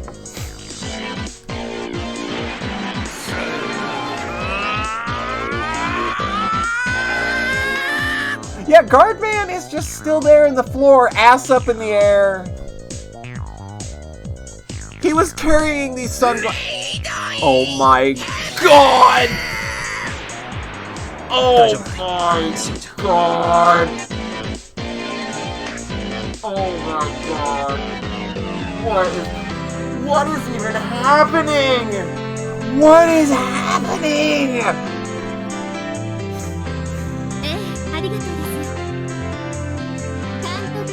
赤坂さんたち来てやっつけてくれましたよ。なんですって？まだメイド教育が終わっていないというのに。This That's an intense lesson. Yeah, we'll let you get back to that later, Doc. Are we really going to have the emotional Satoshi reunion after that? Are we really? Are you kidding me? Are you kidding me? I literally dropped my controller in the floor and it unplugged. Oh my god. What is even going on? Where did my fucking controller go? Oh, I can't.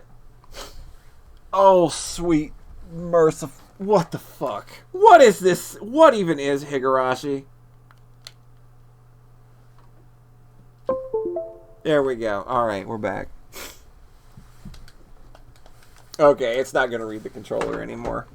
Okay, I can click though, it's fine. You need water? A back rub maybe? Probably all of the above. Alright, let's go have our emotional reunion now. There was really nobody left to stop her. Shion ran down the hallway at full speed. It was right there. There was a huge window in front of Shion that allowed her to look inside. Shion threw herself at the window. Satoshi was there, lying on the bed. He was sleeping with an IV connected to his arm. There were some wires attached to his forehead and chest to observe his brain waves. The waves of light displayed on the machine they connected to proved that he was still at least alive. But he might be sleeping very deeply. His face was pale and he looked like there was barely any life left in him. 生きてるんだよね。サトシ君、生きてるんだよね。落ち着いてください、入江先生。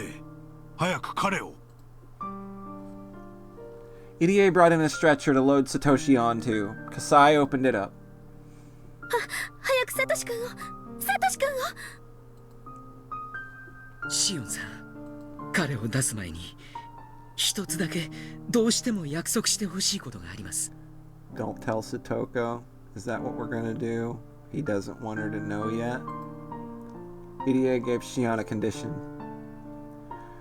What is he saying now? Shion angrily thought. 今から彼を担架に移します。 Okay, don't try to wake him up. Yeah, 決して起こそうとしてはいけません。いいですね。絶対約束してください。どうして起こしちゃいけないんですか? It was the first thing Shion wanted to do. She wanted to tell him personally that he was free. But Irie was telling her that she couldn't do that. 辛いことですが、真実だけを手短に話します。サトシ君はあの日、末期発症により脳と心に深刻なダメージを受けました。幸いなことに命に異常はありませんが、サトシ君には目に入るものの敵味方、真実と虚構の区別がつかないのです。過度の被害妄想と恐怖に取りつかれ、それから逃れるために急祖が猫を噛むように目の前にいるのが誰であろうと襲いかかります。昨年不用心なスタッフが整形手術を必要とするほどの Oh my god! Wow! 彼はたとえあなたであっても例外としません。Shion finally noticed it. While Satoshi was covered in a blanket on the bed, there were two belts over the blanket, holding him down in the bed. And they also had leather straps around his arms. He was restrained to the bed. The belts had some marks on them. Yeah, I know, right? I mean, I guess it's the perfect way to fuck someone up for death. Like, you know, make him unrecognizable. それって治るんですか? The silence that followed was cruel. Irie wanted to tell her that he would be cured, but he was a doctor. He knew he shouldn't say anything irresponsible, and so that was why he couldn't say anything. 何それ? 何それ? じゃあ何? サトシ君はもうムーって言ってくれないの? 私の頭を撫でてくれないの? なんで?なんで Shion cried as she pounded on the glass. 彼のことをどうか彼を起こさないでください。それはきっと彼が望むことでもあるのです。起こせばそのサトシ君の姿はあなたを必ず傷つけます。そしてサトシ君もその姿をあなたに見せたいとは思わないはずです。ですから分かってください。そんな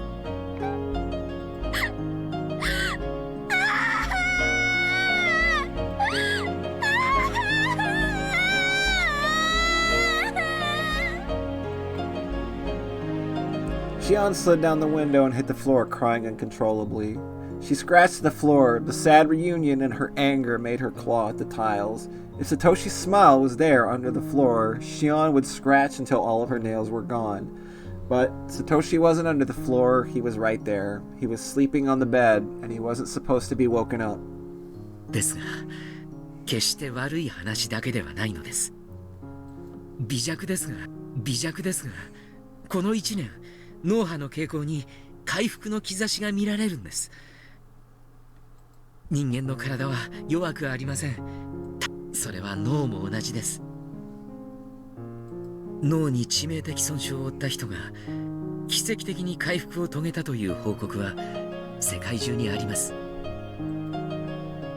サトシ君は帰ってこようとしています。必死に戦っています。そして私も負けない。帰ろうと戦うサトシ君をこちら側に連れ戻そうと私は今後も研究を続けます。そして必ずサトシ君をひなみ沢に連れて帰ってみせます。 The brain is what moves people, but the brain is only a part of the body. If something happens to the brain, the person will end up changing. The change hurts the person himself as well as the people around him. And hurting others hurts the person even more. Irie recalled his parents and the abnormal change in his father. His mother was not able to understand that. It was caused by a brain disorder. That was enough. That was sad enough. That was the reason why Irie became a neurologist. Right now, there was a young boy before him, and a young girl. Before him was a fragment of sadness from that day. A fragment of that day's regret. After his father's death, Irie learned that he was misunderstood and that it was due to a brain disorder. But it was all too late by then. He regretted not getting into the study of brains 5 years earlier, but it was too late. But now he had studied and experienced so much, he had achieved things, and he had confidence, but he still had regrets about that day. Irie holds his fist tightly and spoke without hiding his tears. 絶対です。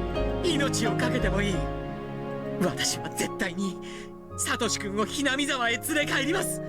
この入江京介が絶対というのです。そしてサトシ君も帰ってこようとしている。互いが手を伸ばし合って届かぬわけがない。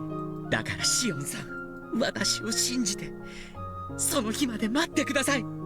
絶対この入江京介が彼を連れ帰ります。 Irie vowed this from the bottom of his heart, and he realized something. Irie realized that everything that he had done was in preparation for this day. The two people in front of him weren't his parents. But he was going to rid himself of his regrets and devote himself to that promise. 本当ですね。サトシ君、帰ってくるんですね。本当に。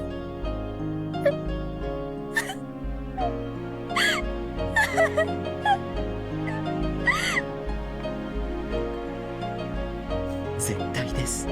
私の人生のすべてを捧げてでも彼をひなみ沢へ連れ帰ります。だからシオンさん、その日を信じて私と待ちましょう。そしてきっと私たちで彼を迎えてあげましょう。その日まで待てますか？この悲しい事実を聡子ちゃんに内緒にできますか？はい。サトシ君、帰ってくるなら何でもします。何でも我慢します。あれを見てください。Oh man. Oh.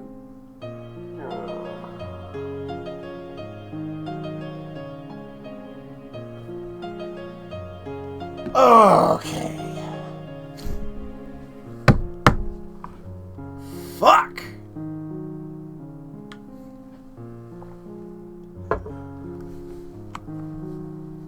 There was something in the corner of that dark room. It was the giant teddy bear that Satoshi had bought that day. 彼が聡子ちゃんの誕生日のために一生懸命に働いて貯めたお金で買ったものです。あれをサトシ君が聡子ちゃんに渡さないでこの世を去るなんて考えられますか？考えられないでしょう。サトシ君は必ずあのぬいぐるみと一緒にあなたと聡子ちゃんのところへ帰ってきます。どうかその日まで我慢をしてください。お見舞いに来てもいいですか？もちろんです。彼の脇に座ったり本を読んであげたりしてもいいですか？それから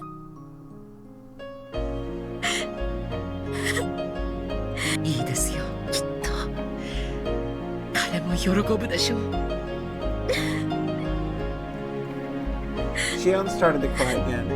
Akasaka came in with Tomitake, but he couldn't say anything to her. 無事でよかったです。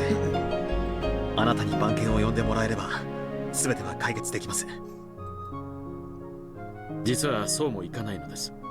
さっきの保安室の銃撃戦で無線装置が壊れたようなのです。山犬は非常時対応で村全体の通信手段を遮断しているでしょうから、ここの無線装置が損傷した以上、東京へ連絡をするには村を脱出するほかないんです。となれば車で強行突破するしかないでしょう。ミオンさんたちもよく時間を稼いでくれています。しかし籠城ですからやがては追い詰められるでしょう。一刻も早く富武さんを村の外へ脱出させ番犬を呼び寄せる必要があります。困った問題が一つ。彼らが非常時対応で電話線を遮断しているなら、同じ対応で町へ通じる街道を封鎖することになっているのです。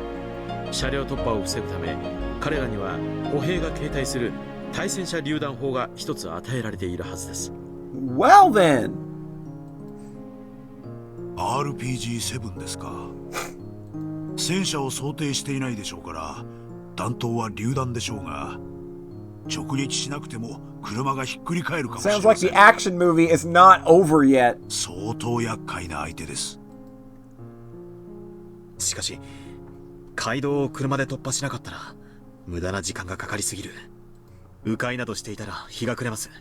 みんなもよく戦ってくれていると思うが、暮れるまで持ちこたえられるとは思えません。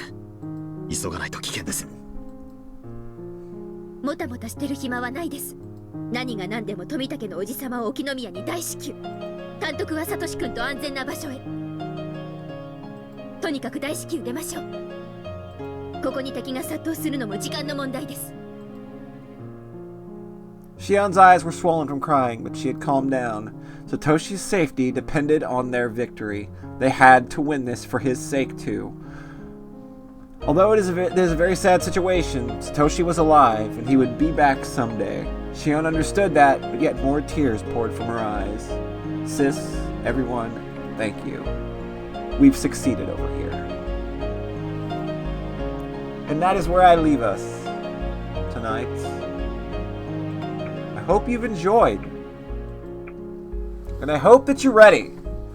Because I do believe tomorrow will be the finale for Matsuribayashi and Higurashi when they cry as a whole. So we might start that one at about 5:30ish just to kind of get a little ahead of things. So hopefully we'll catch you tomorrow for the end of a very long journey.